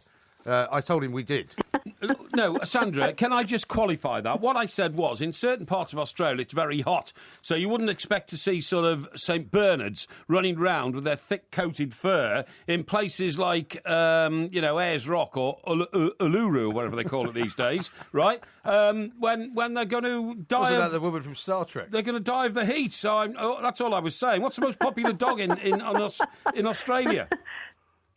I think probably the most popular dog here would be what would be the most popular dog there, the Labrador. Oh, right, OK, yeah, we've got a lot of Labradors. Well, somebody's actually just sent in a text saying that Bouncer from Neighbours was a lab. Oh, was it? So if you've ever watched Neighbours, no, I don't watch a lot of Neighbours. But anyway, that's got that one cleared up. What we really want to talk to you about, Sandra, is a report which we read in English newspapers this week that the Australian accent actually came from the first settlers who found life there so hard they were permanently intoxicated on locally made booze. Hooch.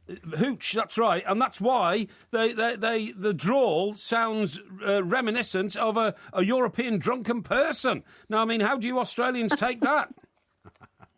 I think everybody here has been taking it with a sort of a very large pinch of salt. I think it's nonsense, isn't it? Do I sound drunk to you, chaps? Well, we know you from, years ago when there was very little difference between... I'd have to say, I've never heard Sandra sounding drunk. No, neither have I must say. I mean, she might have been drunk occasionally, but she never sounds drunk. No, exactly. But, I mean, I tell you what, Sandra, there was a fantastic TV series shown here, waiting for the second series. Was it called Abandoned? It was about prisoners. You said that was rubbish. No, it was brilliant. No, I never said it was rubbish. Yeah, it was brilliant. No, it was brilliant. And these people were, sent to Australia for periods of 7 to 14 years, penal servitude and all that kind of stuff. And they did exist largely on the hooch that they sort of cooked up in the camps and all that kind of stuff. But more particularly, they spoke a very strange English in those days, let alone Australian, where they didn't abbreviate any words, you see what I mean? So they never said, we'll have to get going. They would say, we will have to get going. It was very specific in the way that the English accent was practiced in Australia. That's a fictional TV show you're talking about. Yeah, but it was based on fact. That's what I'm saying. Can you listen? So, Sandra, do you understand where I'm coming from in the development of your accent? No, nobody knows what you're talking about. What? No. Oh, well, I see. That's great, isn't it? I spent all this time explaining it to you. Well, if you'd actually done some proper research into this story, well, have you done any research? Yes, I have actually. Yeah, well, let's have your brilliance and genius then, shall we? The piece originally appeared in the Age newspaper, which, of course, as everybody knows, is in Melbourne, right? Yes. And it was a professor from Melbourne University who basically has come up with all this. And the reason he said it, Sandra, is because he's actually analysed linguistically how the Australian sort of mother tongue works and how many consonants are missing. Like, for example, he says people say Australia instead of Australia, and they say important instead of important, which is true, isn't it? I mean, so they're missing out the consonants, which does sound like a bit of a slurred form of speech. Well, I have to agree. There are some Australian accents that are pretty shocking. They're very rough. They're very ochre. We call it ochre down here. But you have to remember. Yeah, ochre. But you have to remember that the most of the Australian accent has originated from Cockney origins and also with the influence of the Irish and the English. So anything that you pin on us down here, we'll just say, well, hang on a minute, it started with you lot. Yeah. Well, listen, I don't disagree. I mean, like, if you go to Newfoundland, there are people there that sound like Scousers. Because they've landed there and they haven't actually ever gone anywhere else. Their forefathers. Well, there's a load of people in Chile who sound like they're Welsh because they came from Wales.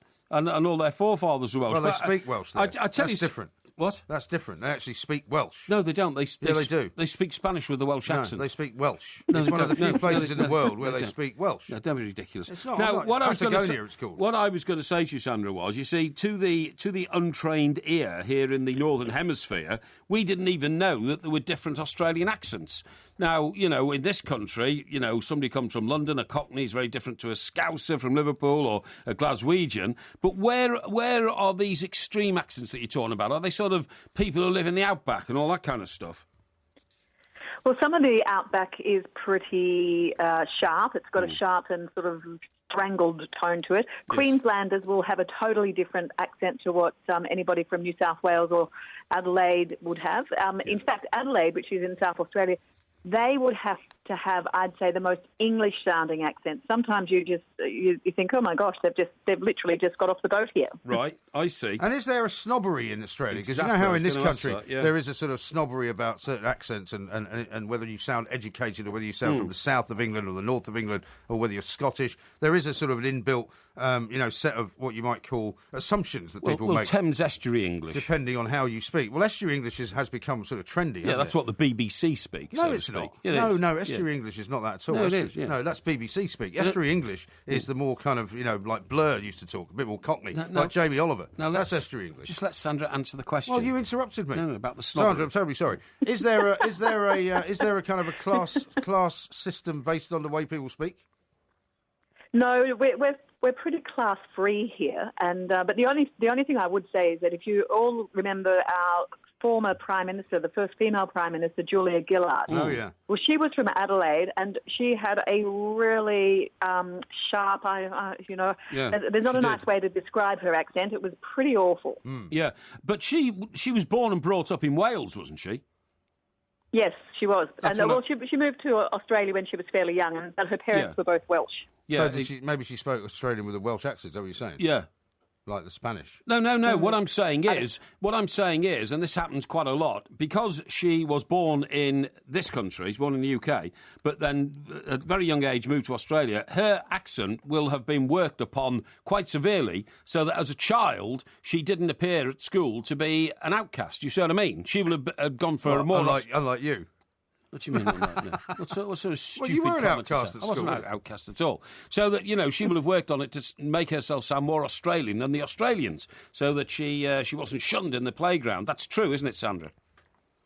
I would say so, because she really does have a very, very strong Australian accent, and in fact stronger than the sort of average Adelaidean. Yes, no, you're absolutely right. Now, we'll talk to you about shark attacks in a minute, Sandra. But what? Getting on to What's shark attacks? Well, that's exactly what we're going to find out. But what I was going to say to you was, on a little bit more of a serious nature, Mr. Abbott, your former Prime Minister, is now addressing us here in England, telling us if we don't get our act together on immigration, the shape of Europe over the next 10 years, and the population of Europe and the demographic of Europe will change beyond all belief. Is he still active in politics down there, despite having got the boot? Yeah, he is still active in politics, actually. That speech, the Margaret Thatcher oration that he did give, has caused quite a stir down here, I have to say.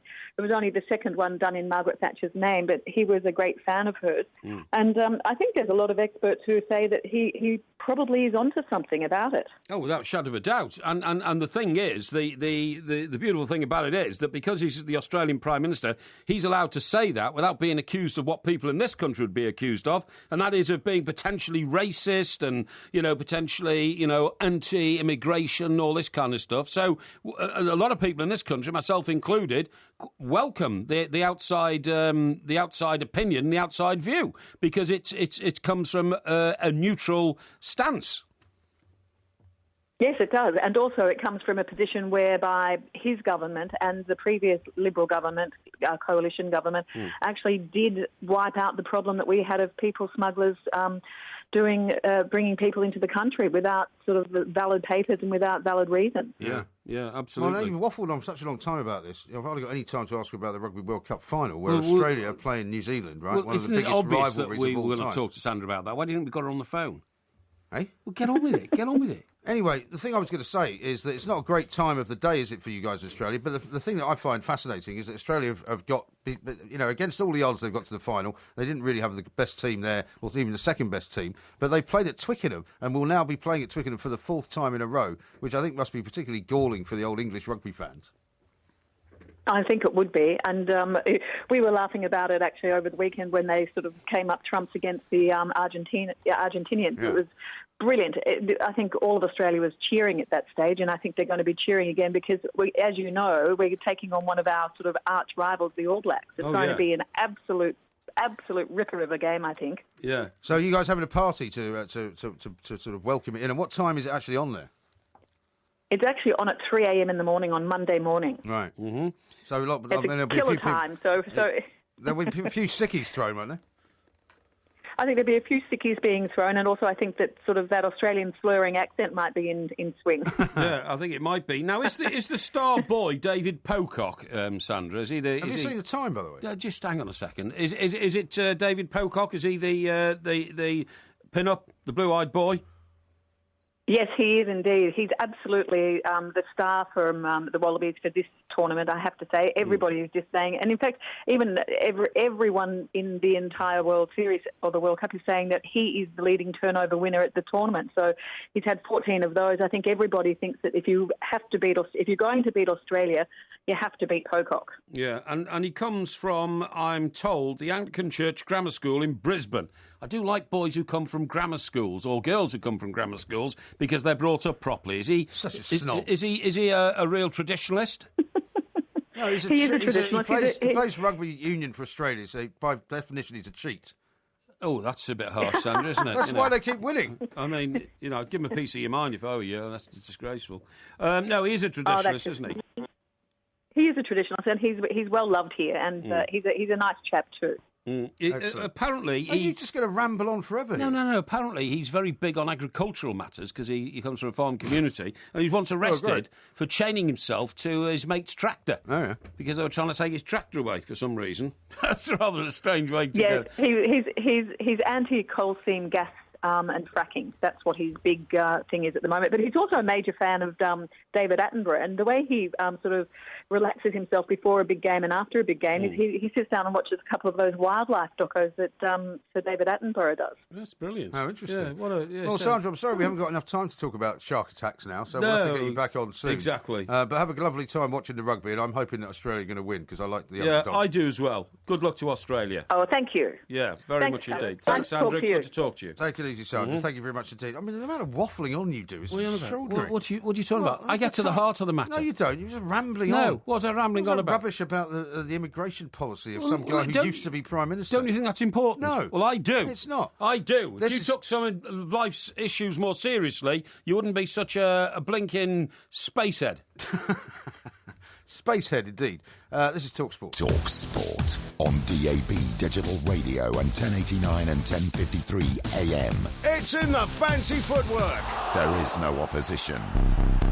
TalkSport.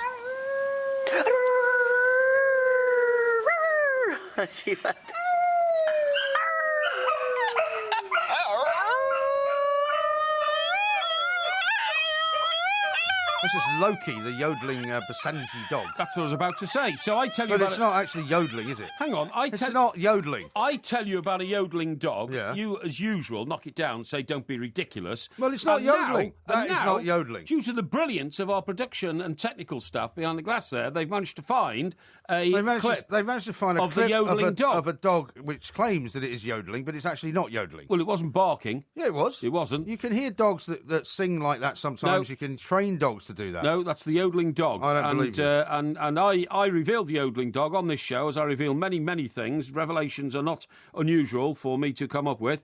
And as I say, due to the brilliance of our technical staff, we actually found the yodeling dog to back up my assertion. I think it sounds anything like yodeling. Here's one from Peter, who says the Basenji is the only canine that doesn't bark. It doesn't yodel either. And here's one from Matthew, who says, I'm greetings from Sydney. We have dogs. They even have 4 legs, well, most of them, and we don't eat them. I mean, look, all I said was it's such a hot country. There'll be some dogs there that won't be very comfortable in Australia. That's all I'm saying, man. And here's one from Ian who says there's an Aussie rules football team here in Melbourne whose nickname is the Snow Dogs. And Lord Rallo says, so old Porky assumed that saying 4 seasons in one day in Melbourne is about the hotel and not the weather. Yes, exactly. Yeah. Hotel cocktail bar in particular. Now, listen, what about this, the latest development in the FIFA scandal? Yes, well, it's all over the papers this morning, front page of the Times. Well, and the lead story on the Times, it says, secret FIFA deal ruined England World Cup bid, and it says, disgraced Blatter admits 2018 tournament was handed to Russia. England's bid to host the Football World Cup in 2018 was always doomed because of a secret deal to award the tournament to Russia, the disgraced head of FIFA admitted yesterday. Sepp Blatter said that an agreement was reached before David Cameron and Prince William attended the vote in December 2010 to select the host, Russia's state news agency is now reporting. I mean, this is a disgrace. Well, it really is. And on the back page of some of the papers, they've got a similar type of story. On the back page of The Sun, they've got official FIFA is bent. And then they're saying that Greg Dyke, the head of the FA, wants £21 million back. and the headline says, we want our money back. Because basically what they said is, what was the point of bidding for a process that was already decided? Absolutely. And I presume Australia actually might say the same thing. No, I totally agree. And funnily enough, on the back of the Times, isn't it amazing that a paper like the Times, a thunderer, is dominated front and back by a football story? Yeah. On the back, they say, Qatar vote a French plot, says Blatter. Sepp Blatter has reportedly blamed Michel Platini and Nicolas Sarkozy, who was the former French president, for the Qatar 2022 World Cup controversy and subsequent FIFA meltdown. Right. In his extraordinary interview, in which he was reported to have said that FIFA executive members agreed to award Russia, rather than England, the 2018 World Cup hosting rights long before the vote was taken, Blatter lifted the lid on his feud with Platini, the UEFA president. I mean, it's astonishing development. It really is. And meanwhile, Michel Platini seems to think that it's still a great idea for him to run FIFA in the absence of Sepp Blatter when Sepp Blatter steps down. Yeah, but, I mean, at the end of the day, he's really just saying what we've all been saying for a long time here, isn't he? He's not actually admitting that, suddenly there was some shocking development in FIFA and Qatar and Russia were already kind of sorted out before the voting process actually happened. Absolutely. I mean, it really... it just beggars belief, the whole thing. And we could spend the whole show reading these reports and going into them, but I'm afraid people are going to have to make up their minds for themselves. But it really is a shocking situation. Let me read you the quote, right? Please do. He says, in 2010, we had a discussion of the World Cup, and then we went to a double discussion. For the World Cups, it was agreed that we go to Russia, because it's never been in Russia, Eastern Europe. And for 2022, we go back to America. But now we will have the World Cup in the two biggest political powers. You know, I mean, it seems incredible that the whole. I suppose all they have to do now, right, is tie the statement of Blatter saying that this was sorted out to any kind of payment that was made. If there was any payment made to persuade people to vote in this particular direction, well, absolutely, then presumably that means that then you'd be in a bit of trouble. You mean financial incentives? Yeah, or like what they'd call that disloyalty payment that was paid to Michel Platini, which I still don't really understand what that means. Well, I tell you what a disloyalty payment is. Disloyalty payment is nothing to do with the loyalty of the person to whom you're paying it. It is a technical term in business for meaning an illegal payment. Disloyalty means illegal. Right. It doesn't mean, you've been disloyal to me, therefore I'm fining you. But why is it called that, though? I don't know. It's an interpretation of European law. In this sense, a disloyalty payment means it's an illegal payment from the organisation that paid it. Right, OK. But not necessarily for the person who received it. That's what a disloyalty payment is. Yeah. Now, I've got a couple of tweets to read out to you, which I've been waiting to do. This is one from a text, actually, from Les in Manchester. Who says, the group Shag that you mentioned, and also Bubble Rock, 100 Ton and a Feather, Father Abrahart, and the Smurfs and Nosmo King were all Jonathan King. And also about your other subject, the planets, the two bright stars that everyone can see before sunrise are actually Jupiter and Venus. And you'll be able to see very clearly with the naked eye the amazing rare event, which is the alignment of Jupiter, Venus, Mars and the crescent moon on the mornings of the 6th and the 7th of November between the hours of 4 and 6 a.m. just before sunrise. You said there were Venus and Mars. I thought it was Venus and Mars. Well, it's not, is it? It turns out it's Venus and Jupiter. But Venus, Jupiter and Mars are all coming together. Yes. And when you leave here on the morning of the 6th or the 7th of November at 4 o'clock, you should go to a high point and look to the skies and you'll see something incredible. Where should I go? Glastonbury Tour? Well, no, because you need to drive down the M4 for about 200 miles, eh? Well, you can find a piece of high ground, but why don't you go to top of Hampstead Heath? Well, I tell you could go. Box Hill is near me in Surrey. But, the closest place to go would be, you could go to Blackheath, which is only 20 minutes down the road. I don't want to go in that direction. I go to Stockbroker Belt direction, mate, not, places like Blackheath. Try and broaden your mind. Try and find somewhere to stand where you can look into the sky and wonder at what it is that's out there. I told you, I'll go to Box Hill, OK? Box Hill is one of the... Now, how long will it take you to get there? 5 minutes from my home. Well, how long will that take? From here? Half an hour. So you'll have used up half an hour of the time window. Well, we could go on the roof here, couldn't we? You can't get on the roof here anymore. Yes, you can. They've outlawed it. No, you can't. No, we tried to get up there last New Year's Eve, and they wouldn't let us. I think I can get on the roof. I think you have to climb up the outside of the building. I don't think so. How about this from Peter? Now, do you know a guy called Jonathan Meades? Who do I? Yeah. No. No, okay. Why? He's a writer, apparently. Is he? Peter says, just realised, MG, that you're the spit of a poor man's Jonathan Meades, and you should take that as a compliment. No idea. I'll have to have a look. There's one here from Stoffy, stupid name, but you won't be surprised. It's probably not his real name. And he says, that Mike Parry is such a fool, he's like a kind of slow-witted Captain Mannering. There's a new film being made, isn't there? Yeah, apparently so. And according to Sandy, who was telling us about this the other day, it's a very controversial thing because they're going to have Captain Mannering's wife, Mrs. Mannering, making an appearance. Yeah, leading the RACS, is it? The Women's Royal... I guess it would have been. Auxiliary, something? Auxiliary, yeah, something like that, yeah. Whereas, of course, the naval girls were the Wrens. Yes, they were. Women's Royal Engineering. But this is the home guard, though. She wasn't actually. She's not going to be in an actual proper unit, is she? Oh no, but she's pictured in a uniform. It'll be the women's home guard. Yeah, absolutely. I don't see that's controversial. It happened all over Britain. Well, no, it's controversial in the sense that in the TV show, she was only ever referred to. She was never actually seen. A bit like George Cole and Her Indoors. Yeah. A bit like, in fact, Columbo's wife, who was often mentioned, and, my wife, and he was used to take her out a couple of times. Although, do you remember in the Columbo quiz, I think you were stumped by one of those questions, because she did appear in something subsequently, towards the end. Did she? Yeah. Because remember the one on the ship when he went on the cruise, and he was with his wife, and then he got called off to go and investigate the murder of the singer. Yeah, but there was one called Mrs. Columbo, where she actually appeared. Oh, no, hang on. The question was, what did he lose on board the ship? And the answer was his wife. Yeah, that was one question, yes. But there was another question about who played her, I think. I can't remember what the question was. Now, Deaf Ear is having a joke about Sandra's expense. He says, surely the most popular dog in Oz is a hot dog.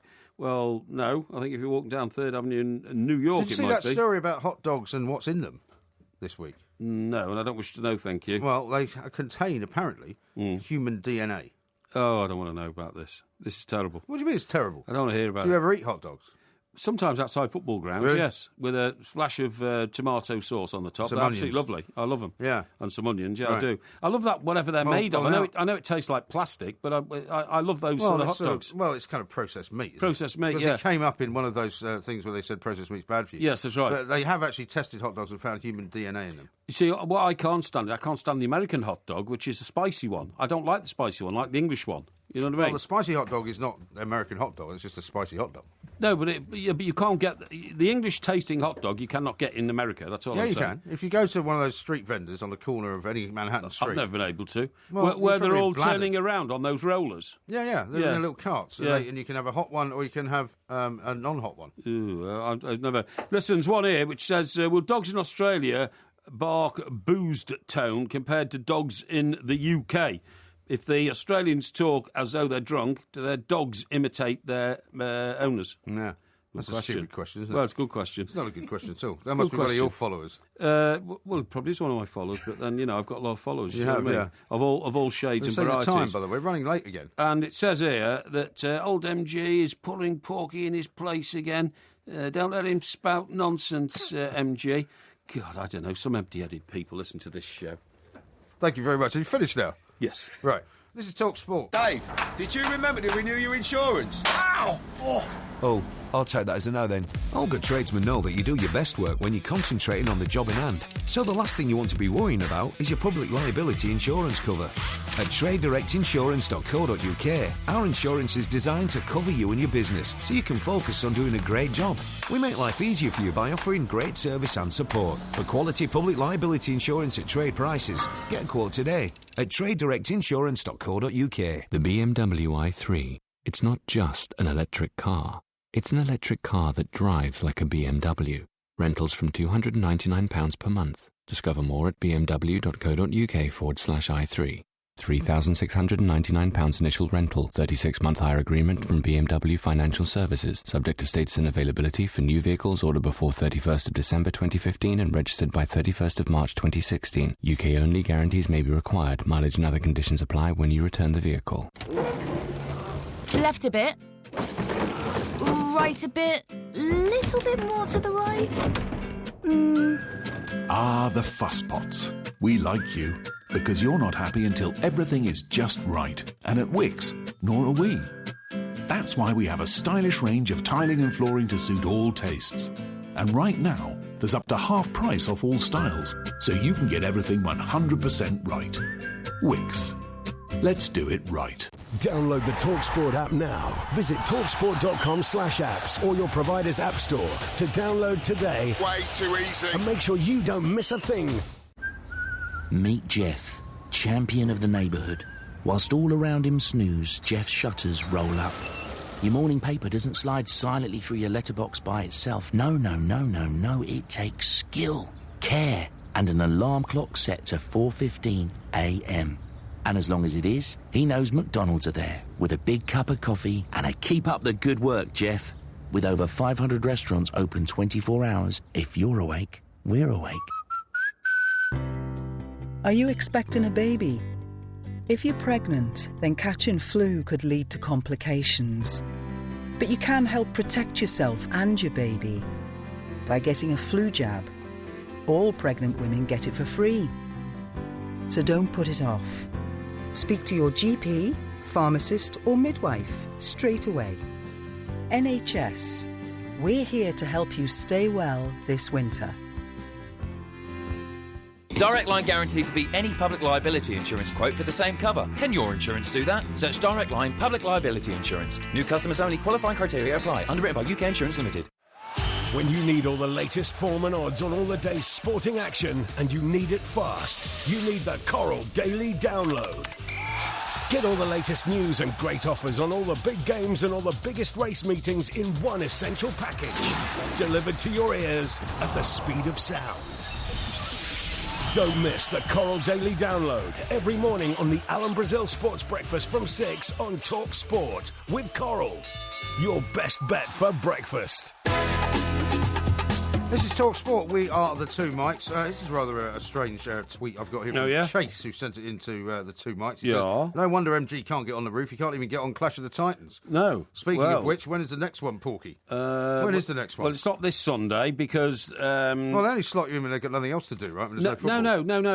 What it is that, of course, we have rights to live TV games. They happen sometimes at 1:30 on a Sunday. Yeah.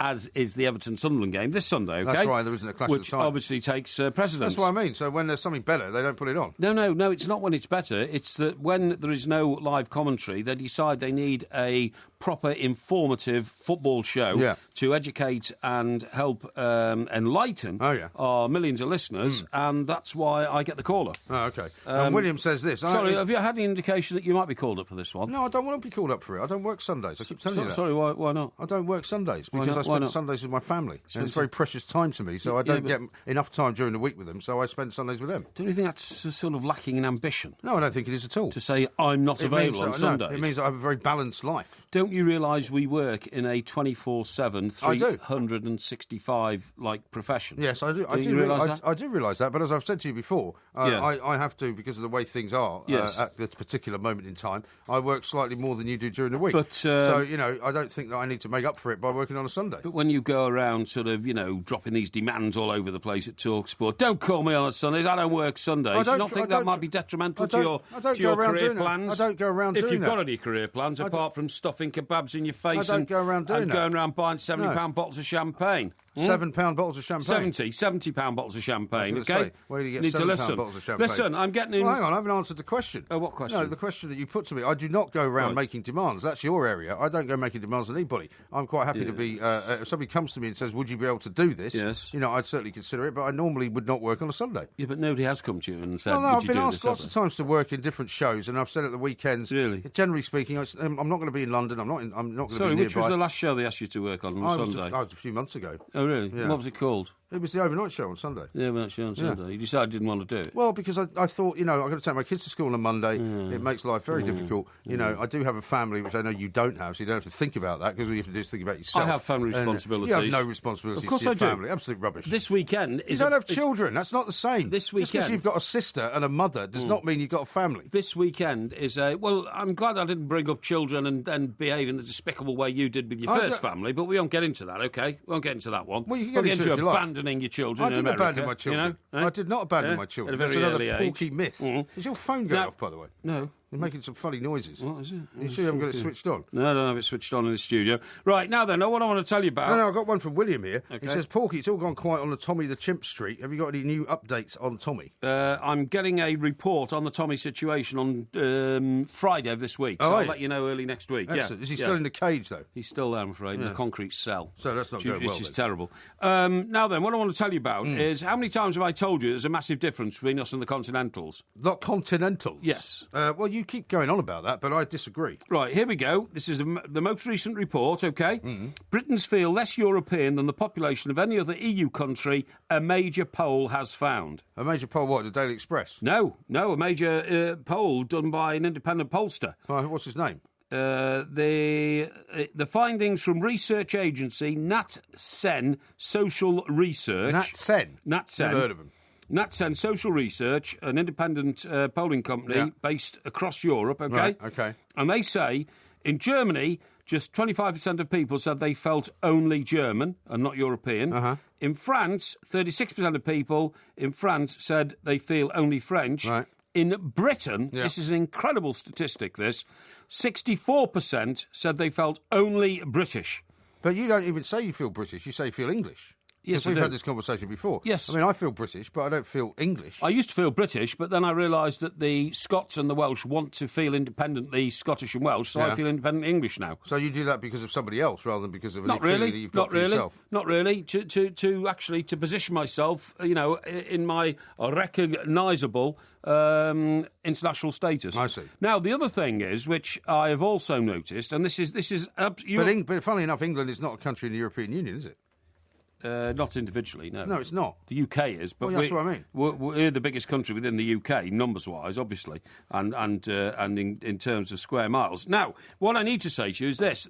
Another very worrying development happened this week. Oh, yeah. The first of what is planned to be a series of new-style cafes have opened in Paris. Cafes? Yeah. Yeah.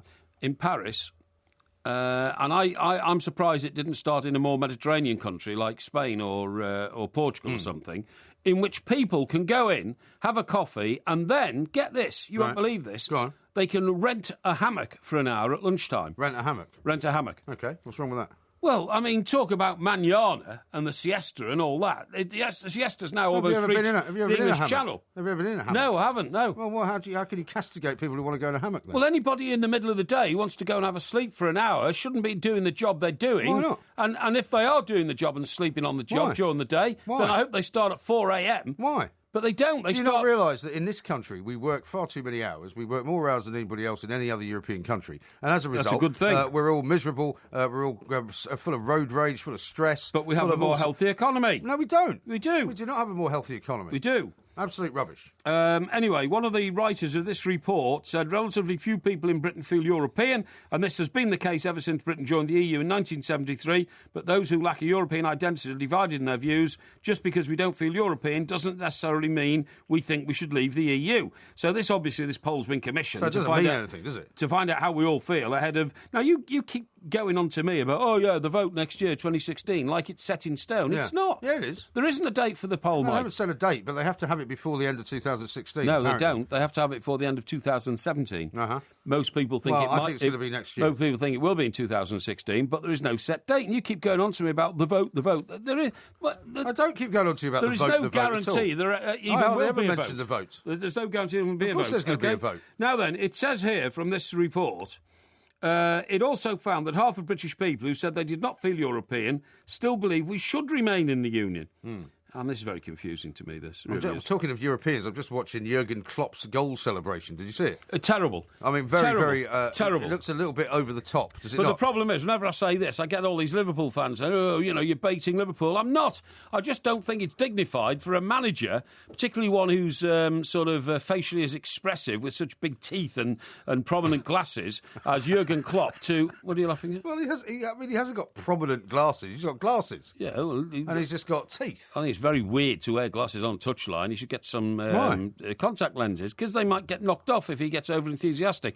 And anyway, what I'm saying is all this punch in the air, jumping up and down, waving your arms around. I mean, there's a manager who's now out of work who did all of that every game. His name is Tim Sherwood, and he's no longer a manager. Well, because, to be fair, he didn't have a lot to punch the air about. No, but I just don't think any manager on a touchline should allow his feelings to be that expressive during a football match because it sends all the wrong signals and all the wrong messages to your own players. It is the first win that he's got, having managed them for, 4 games Yeah, but that wasn't at the end, Mike. That was when Liverpool scored their goal. Yeah, no, I know that. Yeah. And it was quite early on in the game. Exactly. No, listen, I don't disagree with you. I think it does look... It looks to me like he's trying a bit too hard to look very excited. Well, I totally agree. He's trying to bond with the fans through, look how enthusiastic I am about being Liverpool's manager type attitude. You know what I mean? Yeah. And I'm not sure that works. Now, how about this from Huey? Yeah. He says, as a long-distance lorry driver, I average about 70 hours work per week. I don't work Sundays like you. I have a family. And then he says, Porky is a plank.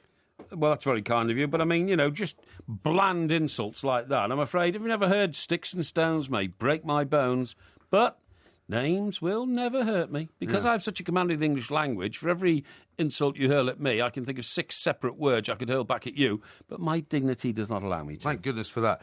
He is Mike Parry, I'm Mike Graham. It's Porkyvision coming up very shortly. This is TalkSport. Sure is. TalkSport on DAB Digital Radio and 1089 and 1053 AM. Freedom for sport. Can we kick it? Yes, we can. TalkSport. I don't like cricket. Oh no. I love it. I don't like cricket. No, no. I love it. This is TalkSport. We are the two Mikes, and there will be a podcast coming out a little bit later on. Porkyvision coming up shortly. Lots and lots of tweets coming in the last few minutes, which I'd like to read some of out to you. Stoff says, Porky has a fairly weak command of the language. He couldn't handle minutiae earlier and thinks the plural of genius is genii. Yes. Huey says, Porky says I insult him, yet puts on some kind of insulting Scottish accent when saying my name. By the way, I'm Irish. What's his name? Huey. Huey. Huey. Yeah. What you done in Mass Street, Huey? Yeah. Well, he's not Scottish, though. No. He's Irish. Well, I can't, And Sam says, I just laughed out loud at Mike Parry saying Klopp shouldn't celebrate because he has prominent teeth. Yeah. Well, no, I'm not saying that, but I mean, he is a very... but we wanted this guy to come to the Premier League.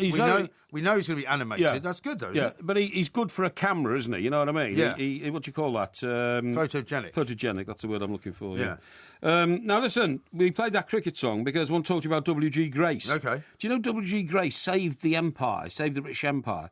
Because what happened was the Battle of Balaclava wiped out the Light Brigade. You know that, don't you? In the Crimean War. Yes, the Charge of the Light Brigade. Charge of the Light Brigade. And the Crimean War... Into the Valley of Death Road to 600. That's right. Yeah. Yea, though we ride into the Valley of Death, I fear no evil. No, yea... No, that's the Psalm, isn't it? Hang on, yea... That's not the Charge of the Light Brigade. It's to do with the Charge of the Light Brigade. It's got nothing to do with the Charge of the Light Brigade. I think the Lord is my shepherd. What is it? Yea, though I walk through the shadow of the Valley of Death, I fear no evil. It's got nothing to do with the Crimean War. Well, it was associated to it after the loss of the Light Brigade, you know what I mean? No, it wasn't. It was written before that happened. Yeah, but it was associated to it afterwards. That's all I'm trying to say to you. I think you're talking absolute nonsense. Now, that all happened round about sort of 1852 or something, didn't it? And then W.G. Grace came onto the scene. Now, the reason... There's a centenary going on about, 100 years since W.G. Grace died. Right? OK. You're looking at me as if you're not sure. Well, hang on. What year is it now? It's 2015. So you say he died in 1915? So he must have died in... Yeah, that's right. He did. Yeah, he died in 1915. Yeah, OK. So we're all celebrating that. Are we? Yeah, we're all celebrating that. I'm not celebrating it. What? I'm not celebrating it. Well, I mean, we should do, because I'll tell you what happened. He died on the 23rd of October 1915. There you go, see? Right. So it was actually last week. 23rd of October. Yeah, well, there you go. It was last week, then. Yeah, well, this is it. This is why I'm talking to you about it, right? Nobody else has marked it, but I am. Well, they obviously did mark it if it was the 23rd of October. I'm marking it now. That's all I'm telling you, right? No, well, you're late. Gob and just listen. You're 6 days late. You're nearly a week late. No, I'm not, because I've done my historical research as to the significance of this. OK. Now, as you probably don't know, because you're a thickhead... You see, I can always tell when you're in the wrong. You start resorting to insults. West Germany won the World Cup, the Football World Cup in 1954. Yeah. That actually kick-started the amazing German economic revolution, which led to them becoming the powerhouse of the economic powerhouse of Europe within 10 years. OK. So 20 years after the Second World War, when Germany was literally reduced to rubble, they were the powerhouse of Europe because of the motivation of the people. 20 years after the Second World War? Yeah. You mean 1965? Yes. OK. Yes. Okay. That's exactly right. How have we jumped from 1915 to 1965? Because what I'm saying is, what W.G. Grace did, he was a huge colossus of a man, and he was the best cricketer ever been born. He regularly some people say that. So he regularly scored 400 runs, without a problem. And sometimes... Do you know what he was universally known as? W.G. Grace. W.G., yeah. W.G., that's right, yeah. And sometimes when, occasionally he got bowled out, he used to walk down the crease to the bowler and say, that ball didn't hit my wickets. And when the bowler said it did, WG, he said, no, it didn't. He said, see all these people round here? They haven't come here to watch you bowl today. They've come here to watch me bat. So, it sounds like a bit of a megalomaniac. Yeah. And there's a man after your own heart. And don't bowl That's me. the kind of thing you would do. No, not at all.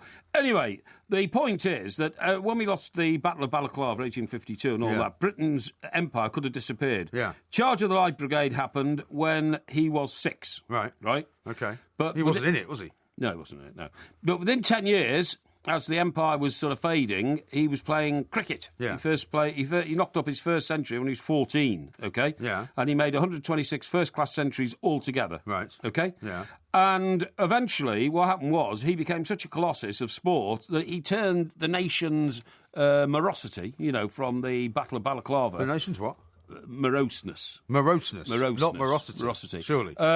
Into one of great joy as he became a worldwide figure and hero, OK? Right. Do you know he was still playing cricket when he was 65? Was he? Yeah. Well, that was because he was never out, by the sounds of it, because every time they tried to get him out, he said, I'm not out. Yes, that's right. And do you know what? He wouldn't have liked that system we've got now, would he, of the... the video referee. No, he certainly wouldn't. So, amazing statistic here, and all the research I've done on this, is that, he started playing cricket in the wake of the Battle of Balaclava. Right. He ended playing cricket in the shadow of the German Zeppelin. What, in the First World War? Well, before the First World War, because they tried to intimidate us by flying Zeppelins over Britain as early as sort of 1910. Yeah. Isn't that amazing? Not particularly. Oh, that's absolutely amazing. Why? Absolutely amazing. It's of no consequence at all. You've drawn a few dates together. Yes. And drawn some kind of ludicrous conclusion. No. And therefore given it some significance which it shouldn't otherwise have. What I'm saying is, because he was such a great batsman, right, he extended the British Empire by 40 years because he rejuvenated the country into thinking we were still a great nation. Isn't that amazing? Yeah, well, it would be amazing if it was true. Yeah, but I don't think it is true. It is true. By the way, talking of Zeppelins, did you see that story about the sort of barrage balloon that lost its moorings and floated up to the east coast of America today? Oh, no, I didn't see that. You didn't see that? Is that right? Yeah, it doesn't really interest me. It doesn't interest you? No, because... Well, lots of people were worried because they thought when they looked up into the sky and saw what looked like a Zeppelin that actually they were under some kind of attack. Sorry, when was this? It happened this afternoon. Where have you been doing? You've been in a pub all day. Hang on. In the age of supersonic fighter aircraft, why would anybody worry about a big balloon that could be shot down in seconds? Well, because if you don't know that it's going to be shot down in seconds, you wonder what's in it. You might think that it's full of some kind of poison. No, you don't. Might think that you spend your life warning people about stuff that's not even dangerous, right? US fighter jet scrambled after giant blimp breaks free and starts drifting over Pennsylvania. Well, ridiculous. It's a massive story. Look at that. That's the blimp. That, to me, looks like an advertising well, you might stunt. think that, but people in America can be a little bit more kind of twitchy after what happened to them on September the 11th. Everybody in California is mad. Yeah. Now then, what I was going to say is... It all happened in Maryland. In Maryland, yes. And then it floated up north. Yes. Until they managed to get it under some kind of control. Well, hang on. Philadelphia is south of Maryland, so how did... Philadelphia is not south of Maryland. It certainly is. You really want to make a bet on that? I've travelled up I-95 road more times than I care to remember. Yes, and I'm telling you, Maryland... You go from New York into New Jersey. Yes. And then where do you go? From New Jersey, you go to... when you cross the New Jersey border. Yeah, and where's Philadelphia? In Pennsylvania. And then where do you go after that? Well, Maryland's to the right. It's parallel. No, to the right is the Atlantic Ocean. No, you don't understand what I'm saying. What I'm saying is... You're wrong. The Chesapeake Bay. Yeah, the Chesapeake Bay, which is in Maryland, is south of Philadelphia. Yes, well, you say so. I mean, no, well, it is. It depends which way you're looking at the map, to be honest, because America is such a big place. It does. It depends which angle the map is. Anyway, look, I need to tell you more about WG. You're completely wrong. WG, as you quite rightly say he was called, was a cheat and an expensive fiddler. He was petulant and a bully. He was self-absorbed and bloody-minded. Ideal qualifications for the House of Lords, but he got away with all these moral failings because of his talent as a great batsman. Cheating is fine so long as you're good enough to win without it. As with Churchill, Grace's negative traits add to the lustre of his achievements. On the centenary of his death, we should be grateful for this flawed hero and hope for more of his kind in sport and in politics. Is that right? That's a great tribute, though, isn't it? I suppose so. It is a great tribute. We should do a quiz on W.G. Grace. Well, you know, there's... instead of Isambard Kingdom Brunel. Well, his desire to win was so desperate that he even resorted to kidnap In 1878, Grace was involved in a fight over an Australian all-rounder called Billy Midwinter. Oh, yeah? Yeah, Billy Midwinter. That's the a great Midwinter name. of my discontent. That's right, yeah. Grace wanted Midwinter, who'd been born in the Forest of Dean before emigrating to Melbourne at the age of 9, to play for his Gloucestershire side against Surrey at the Oval. But Midwinter chose to represent the Australians against Middlesex on the same day at Lord's. He was padded up to bat when WG barged into the Australian dressing room, grabbed him, stuck him under his arm, because he was a giant man, 6'7" tall, grabbed the startled Midwinter and slung him into a cab. The Aussies gave pursuit from St John's Wood to Kennington, and a noisy argument ensued. Grace won, informing the Australians, "You're a damned lot of sneaky," and then a word beginning with B, right? It may not have been worth it. Sounds a thoroughly unpleasant individual, this guy, just like you. And funny enough, they've used the adjective you just used. The bleak Midwinter, referring to the guy, made 4 runs in 2 innings and Gloucestershire lost their first match in 2 years. He was hopeless. How about that? Shocking. What a great story. That's a terrible story. That was a great story. I'm almost falling asleep there listening to that. I don't think so. I'm going to tell you why this blimp is very important coming up later. It's important. It's Who very cares important. about a blimp? It belongs to the Pentagon. That's why it's important. Well, the Pentagon shouldn't let it go then, should they? Well, indeed. Coming up next, it's time for Porkyvision. Colin Murray, weekday mornings from 10 on TalkSport with Wicks. Every weekday morning, get opinionated comment. So excited, only 3 Leeds United managers until Christmas. Exclusive interviews. Jimmy Carragher. Well, I had him by the throat, never mind shouting at him. And unmissable debate. You've backed yourself into a wall now, Cole, if you don't mind me saying so. From the biggest names in sports broadcasting every day. As always, you take this show on to a new level. There ain't no listeners like the TalkSport listeners. Colin Murray, weekday mornings from 10 on TalkSport with Wicks. Let's do it right. How can apprenticeships help grow your business? I'm here with Shelley Thompson, training manager at Angels the Costumiers, to find out. Having apprentices is a win-win situation. It gives us young, enthusiastic talent, and it gives them an entry point into a very difficult industry. Having apprentices does meet the need of our business because it gives us a pool of very well-trained staff who are ready when we need them. Thousands of companies like Angels are realising the value of apprenticeships. With a free recruitment service and the possibility of a grant of at least £1,200, there's never been a better time to hire an apprentice. Find out more at greatbusiness.gov.uk/apprenticeships. Here is an important news flash. Sky are offering a free brand new Samsung Galaxy Tab E when you join online. It's the flashiest tablet out there. You can use it as you please, but I'll be using mine to watch dashing new shows like The Flash on Sky One. To get your free Samsung Galaxy Tab E, simply join Sky TV Online from £20 a month. But hurry, like The Flash, this Tab E offer is going fast. So search Sky Bundles before November 5th. Sky. Believe in better. Sky TV from £20 per month, direct debit. Subject to status. £10 standard setup, upfront payment required. UK and Ireland only. Minimum contract and further terms apply. This week, check out Asda's toy sale. With over 100 toys up to half price, including My Little Pony, Twilight Sparkle and Rainbow Dash 2-pack was £40, now £20. And Lego City 3-in-1 value pack was £40, now £30. Lots of toys, so many savings. And heaps of fun with the Asda toy sale. Available in store and online at george.com. Asda. Save money, live better. Selected stores, lines and availability. Higher price charge, 59 stores. I checked my road so I didn't miss the match. I checked my road so I wasn't late for my meeting. I checked my road so I made my flight. I checked my road to make sure I made it back for bath time. While we're making improvements as part of our road modernisation plan, there will be disruptions. Always check your roads before you travel to avoid any unnecessary delays by searching TfL Traffic News. Transport for London. Every journey matters. The Alan Brazil Sports Breakfast on Talk Sport with the new Ford Transit Courier. It's the breakfast show that doesn't compromise on delivering the biggest names from the world of sport. Join me from 6 o'clock. And cramming more into 4 hours every morning than you thought possible. The Alan Brazil Sports Breakfast. Weekday mornings from 6 on Talk Sport with the new Ford Transit Courier. The new small van with an impressive 1.63 metre load length.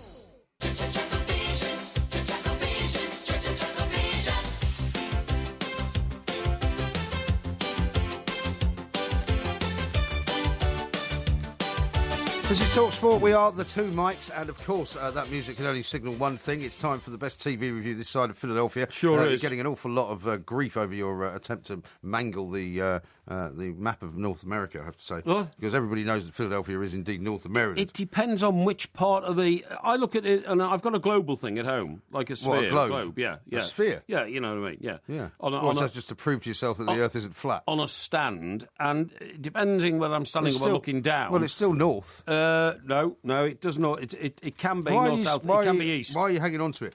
Becky says this: Porky's warming us up for Porkyvision with some rubbish on WG Grace and some coincidental, ambiguous happenings. What do you mean? And Tim the Trucker says, listening to the description of WG Grace, it sounds like he's been reincarnated as Porky Parry.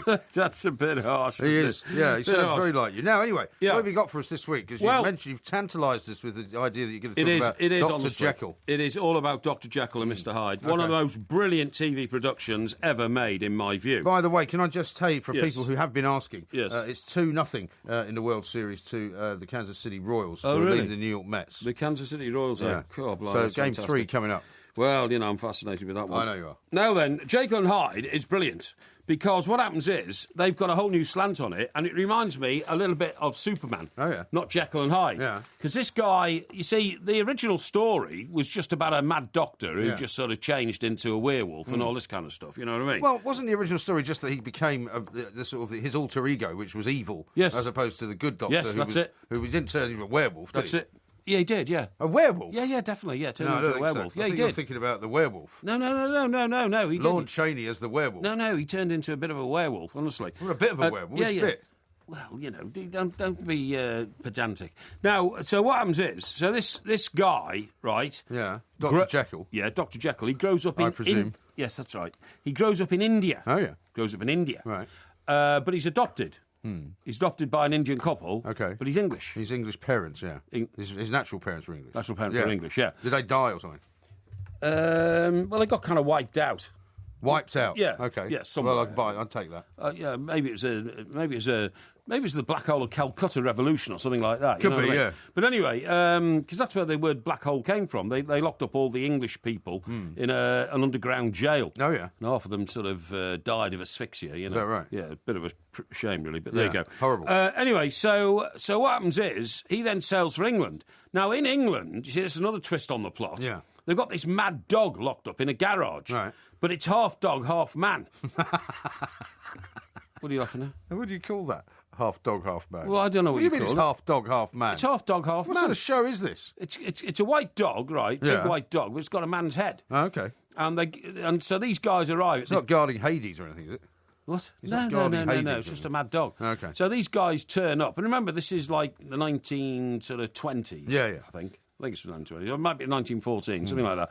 And so these guys turn up at the garage and shoot the dog because it's evil. Right. It's an evil dog. Well, it must be weird looking with a human head. Oh, it is, yeah. It's and this is why people said, it was very frightening. It was on at 6:30 on a Sunday. Yeah. Now then, what happens then is, some woman with the tarot cards comes along and says, he is coming. Because in those days, you couldn't get on an Air India plane from Mumbai and be in London in the next 15 hours. No, of course. You got a boat. And the boat, take 4 weeks. Right. And so there's a picture of a boat turning up, in Liverpool or wherever. Probably in London. And what happens then is that he lands. Right. And then it's great the way he finds his first powers. Because... And at this point, is he an adult and is he a doctor? He's a doctor. Right. He's qualified as a doctor at university in India. In Calcutta. Okay. Okay? Right. So he then lands, and then what happens is, on the dockside, which is a rough place full of scoundrels and all this kind of stuff, these guys try to accost a woman. Right. You reckon that they're out to, well, should we say sexually assault her, yes. You know what I mean? Yeah. Very, very nicely dressed woman. So they drag her down an alley. So he goes down, being the Prince Charming. Yeah. And there's 3 of them, and they're all really rough-looking guys. But quite strangely, although this is supposed to be in London, they've all got northern accents. Right. So maybe it was Liverpool. Maybe it was Liverpool. Yeah, maybe it was Liverpool, yeah. So So they say, we're going to beat you up. Yeah. And he says, yeah, we'll go and try it then. Right. And the first time you realise this guy's like Superman, he smashes this bloke in the face and he knocks him... And does he look deranged? Because I remember the Spencer Tracy film? No, he doesn't look deranged. Spencer Tracy played him. And Did he? when Spencer Tracy got into the character of Mr. Hyde, no, he didn't. He looked kind of like sweaty and mad eyes, you know. No, he didn't look deranged. So he looks normal. Looks normal. But he knocks this guy in, and he knocks him 15 feet. The second guy runs up to him, bang, knocks him 20 feet. Right. Third guy then, panics and runs off. Yeah. And he rescues the woman. Right. But then amazingly, you see, because I want to bring a bit of Rogerisation into the plot, he kisses her full on the lips. Right. She slaps his face and runs off. Yeah. But she's dropped her bag. Right. So from her bag, he finds her address, goes round there, and then, gets the Rogerisation going. And he's still Mr. Hyde at this point. He's still Dr. Jekyll. Jekyll? Yeah, Jekyll. Well, I thought you said he was Mr. Hyde when he beat off the guys. No, he's Dr. Jekyll, isn't he? Mr. Hyde is the mad bloke, isn't he? No, but it's the same guy. No, but the mad... No, what I mean is the mad personality is Mr. Hyde, isn't it? Yes, that's so that's who he was when he was beating up the guys, right? No, he's Dr. Jekyll. So he's beating people up when he's not mad? Exactly. Why? Well, because he was rescuing the woman. I've just told you that, you idiot. Yeah, but I thought the reason for his power, you said you described his great power, that's when he's Mr. Hyde, after he's taken the potion, surely. Well, you see, the twist in the plot is he's got these great powers even when he's Dr. Jekyll. He doesn't take any potions, this guy. Really? No, he doesn't take any potions. Well, when does he turn into Mr. Hyde, then? Well, I'm telling you, if you just listen, So what happens then is he then books himself into a hotel. Yeah. But as he's sitting in the hotel... Oh, no, he's been around and had a bit of Rogerisation with the lady. Yeah. And this is all before the watershed, which is why people are upset, right? Absolutely, yeah, absolutely.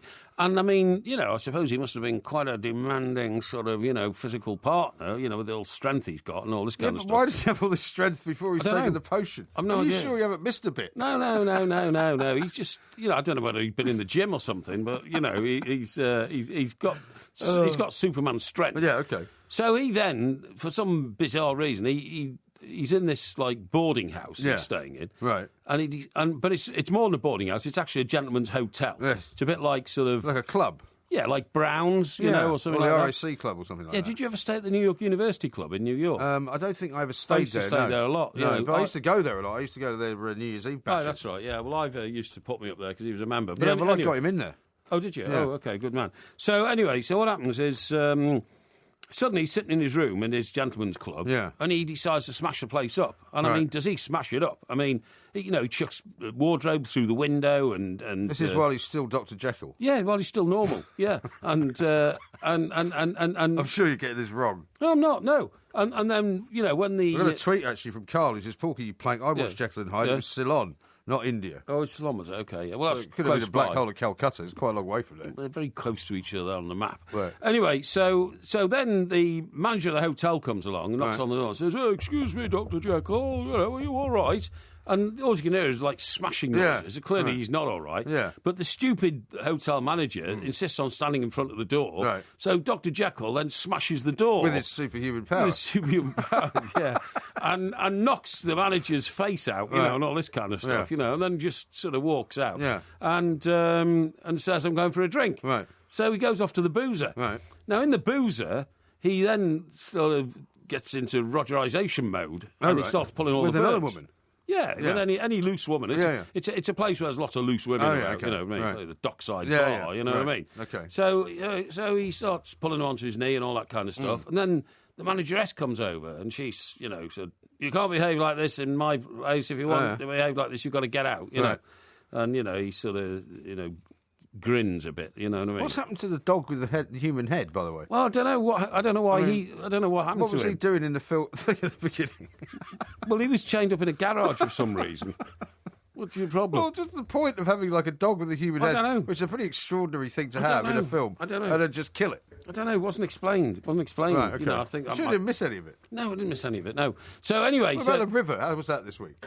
What? Peter Schmeichel's still in it, but I haven't had a chance to look at it yet. Right. Actually, there's another great cop show on tonight, which I haven't looked at yet, but it is brilliant. Yeah. I'm just trying to remember what it's called. Hang on, I've seen it somewhere. But anyway, I'll tell you what it's called. You're going to run out of time in a minute. No, it's called what's it called? Cuffs. And it's a remake. It's a sort of remake of Z Cars. Oh, right. From the 60s, right. but down in Brighton. Okay. Anyway, getting back to old Dr. Jekyll. Yeah. So he goes into this dockside bar. Right. And then when the manageress objects to him pulling all these girls into his knee and all that, upsetting my girls and all that, he then decides to beat up everybody in the bar. and with his superhuman powers. Yeah, with superhuman powers, yeah. And guys are running up to him with oak chairs and smashing them on his head. It sounds ridiculous. And he just turns around and just brushes it off, Right. But he's a perfectly normal guy. He's just very strong. And so he beats all them up. Surely the point of him being very strong is that it's when he's Mr. Hyde that he's very strong. Well, he hasn't turned into Mr. Hyde yet. Well, what's he going to do then? What? Well, when he turns into Mr. Hyde, what's he going to do? If he spends most of his life as Dr. Jekyll, instead of actually working in a lab, beating the hell out of hundreds of people. He's never been near a lab. He's either been rogering the woman who was on the quayside in her own sort of luxurious home, or he's been in his gentleman's club. Or beating people up. Or he goes to different bars. Yeah, just beating people up all the time. Yeah, he does, honestly. I definitely think he must have missed the potion taking. No. And when I watch the rest of that episode, because I've only seen half of it, I'll let you know if... I think you've only seen the second half. No, I've seen the first half, seriously, yeah. But I haven't seen... all this thing about it being very scary and all that. I mean, I think there is one shot where his face grimaces a bit, and it reminded me of Michael Jackson in Thriller. Oh, yeah. You know what I mean? There was a bit of that. But he obviously hasn't taken any potions at that point. No, he hasn't taken any potions at all. Yeah. I don't know how he suddenly turns or why he gets angry and all that kind of stuff. But it's great action anyway. Yeah. And it's good to see all the flat-capped villains, who think they run the place, getting their due deserts. And well, Charlie Higson, the guy who wrote it, apparently had a bit of a sort of go back at the people who've all complained. Oh, he's called them scaredy cats. He said you're all scaredy cats. You should grow up. Yeah, no, this is brilliant. What he said is, you see, it was on at any more 6... time now. Hey, we haven't got any more time. Look at the time. Well, I mean, you've got to make this. You've got to make the TV review longer because there's always a lot to tell. Well, there's always lots to say. And apparently some child charity called Kidscape is very concerned about children. Well, there is a thing called the off button. Yeah, there is. Just turn it off, okay? Yeah. Because so far, I mean, it's good, but I think it's going to get better. Well, we'll keep an eye on it. Thank you very much indeed. That was Porkyvision. It's like a Harry Potter thing, really. Is it? It is like adult Harry Potter. I don't see anything frightening in it at all. No, okay. So Jekyll and Hyde is not frightening, and he doesn't take any potions, but he has superhuman powers anyway. That's pretty much to sum up the show. We'll get more from the river next week. And the man dog is... the man dog certainly sounds I think the man dog will come back, because I don't think they shot the man dog. I think they gassed it. What's your problem? Okay. I can't take any more of this. Coming up next, we'll see if we can make some sense of some of the tweets that have been coming in. This is Talk Sport. On DAB, digital radio, and 1089 and 1053 AM. They need to hit back quickly. Hungry for goals. Talk Sport.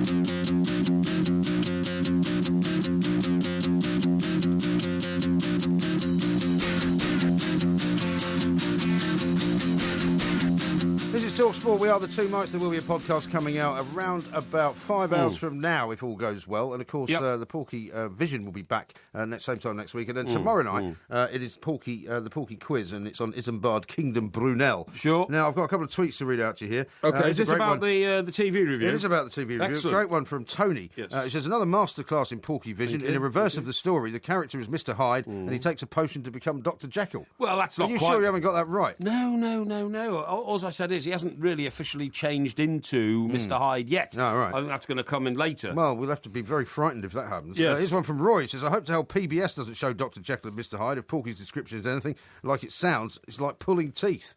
No, it's good. Honestly, it's full of action. I mean, it's great. And Becky says, a great Porkyvision actually made some sense, apart from the human-headed dog. Looks like it might be something to enjoy.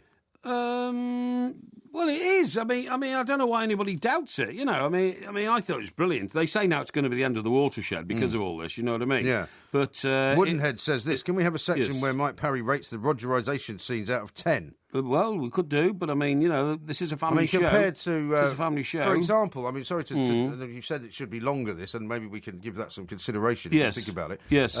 Compared to that show that you liked a lot, Dr. Foster. which was full of motorisation. Excellent. I mean, are the Jekyll and Hyde scenes akin to that? No.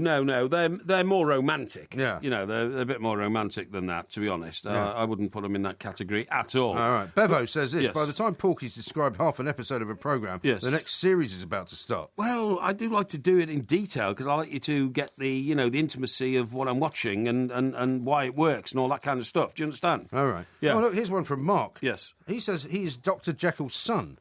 So the original Jekyll and Hyde. So is that possible? What's that? This guy you're referring to as Dr. Jekyll is actually the original Dr. Jekyll's son.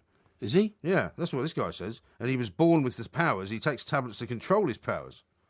Oh. So that would explain why he's always running around like Mr. Hyde. So he doesn't have to take anything to turn into Mr. Hyde. He has to take something actually to turn into Dr. Jekyll. Well, I told you that, didn't I? Well, I mean that was where I was getting confused. Yeah, well, I told you that. But does that mean that this guy is son of Jekyll then? Apparently so. And then his father was a madman as well. He's inherited the madness. Well, he's inherited the special powers from Mr. Hyde. Do you know what I'm thinking? That would make sense, wouldn't it? Do you know what I'm thinking? Yeah. I'm thinking that the mad dog man in the garage might be his father. What? How did he come to be in a dog's body? I think they turn into one. Dog's body. You like it? Yeah, I like it. Very good. Yeah, it's like a caterpillar turning into a butterfly. I think. No, it's not. I think it is. Honestly. If a caterpillar turns into a butterfly, it doesn't remain with a different head, does it? Well, no, but a caterpillar's head. Yeah, but look, it's all a mythical and mystical thing, and I think that what will come out at the end is that the Dr. Jekyll character, because of his strange, constitutional makeup in his body, probably turned into the man dog, and that's probably what they got locked up in the garage. I would imagine. He'd be a lot older though, wouldn't he? The man, is he an old man dog? Oh yeah, it is old. Yeah, it's quite old. An old head. It's quite old. Right. Quite old. Now listen, Shay says this. He's texted into 1889. Worst longest TV review ever. Then W.G. Parry says he's only seen half of it. What a plank. Well, no. W.G. Parry, I like that. That might stick. Yeah, that's not bad, yeah. No, I have, of course, I've seen it all, but I've only studied half of it, if you see what I mean. I see, right. Because whenever I do a TV review, I like to do it properly and thoroughly, and I always watch the programmes twice before I come on to the radio show to talk about them, you see what I mean? How about this from Les in Manchester? Yes. MG, can you ask Porky if this half-man, half-dog yodels or barks? And if it yodels, well, that's a good point. Is it called Frank Ifield? I actually think they should have a half-pig. I remember you. I actually think they should have a half-pig, half-man with Mr. Parry's head on it and call it Porky Pig. Oh, that's very nice, isn't it? Now, listen, I'll tell you what I want to talk to you about. We have enough for tea reviews and all that. Right. Now, you often have a go at me for bursting into song, OK? Well, because you're always doing it. Yeah, why not? Well, because sometimes it's a bit over the top. Right, listen to this. There are some shows where you sing. I mean, I can't remember the last time you did this, but there was one occasional show where you sing about 10 different songs. Listen to this. Go on. You do not need a group hug or a company away day to bring you closer to colleagues. What you must do is sing together. Sing together. Not only does singing break the ice, it helps people to bond more quickly than other activities, researchers say. Yeah. Now, who do you think these researchers are? I have no idea. They're from Oxford University. Oh, super. The world's top university. Well, what do you mean? Actually. Why are you so dismissive of Oxford University? Because you say it as though that makes it so much better than anything else. Well, of course it does. Else. Oxford University is the greatest seat of learning in the world. No, it's not. It is. I went there for an interview. Yeah, you went there for an interview. College. But you didn't go there, did you?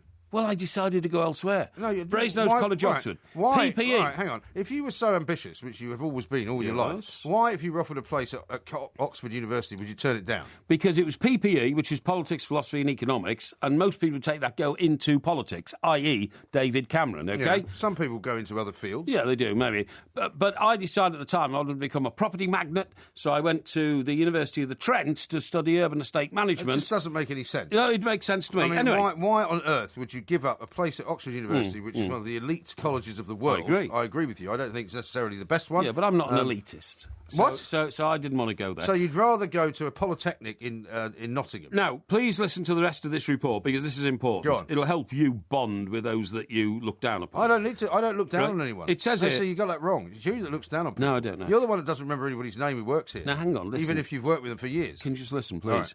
It says people who took singing lessons became friends faster than those who signed up for other classes, possibly because group singing may trigger the release of feel-good brain chemicals. Oh, yeah. OK? Yeah.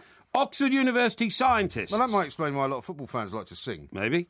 Oxford University scientists made the findings after asking people studying singing, creative writing and crafts at night school how close they felt to classmates. Although all felt equally friendly by the end of the 7-month courses, the singers bonded more quickly.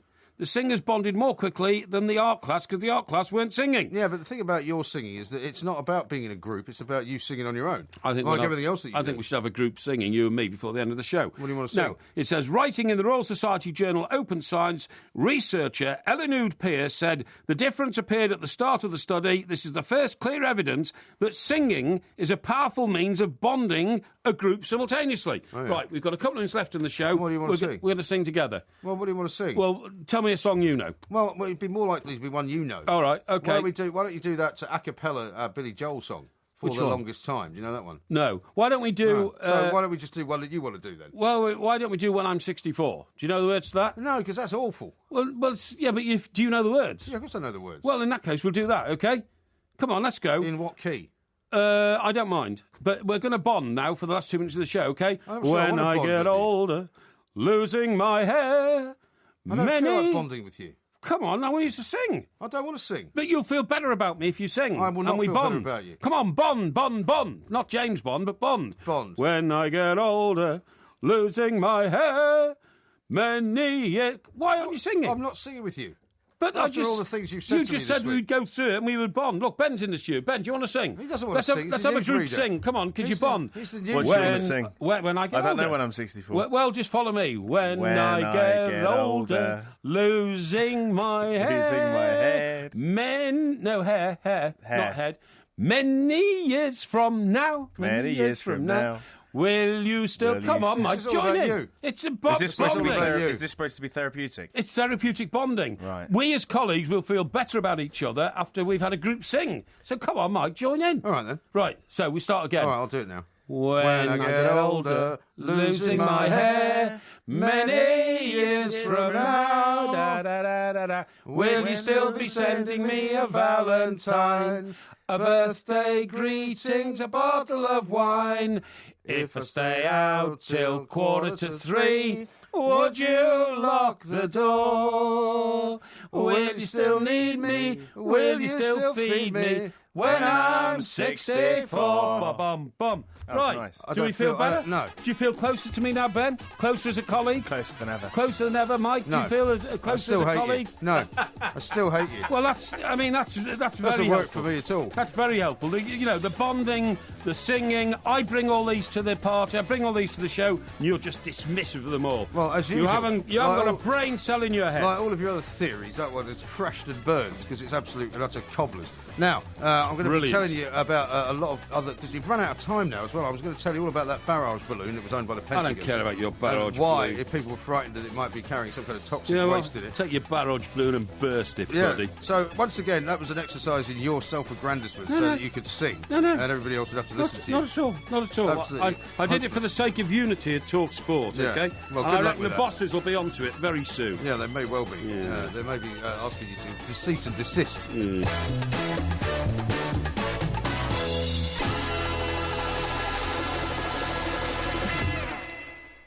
If you love the Two Mikes podcast, you'll love the live show. Weekday overnights from 1am on DAB Digital Radio and 1089 and 1053 AM and via the TalkSport app. TalkSport, your Premier League station with exclusive commentaries every weekend. What an absolute corker! TalkSport.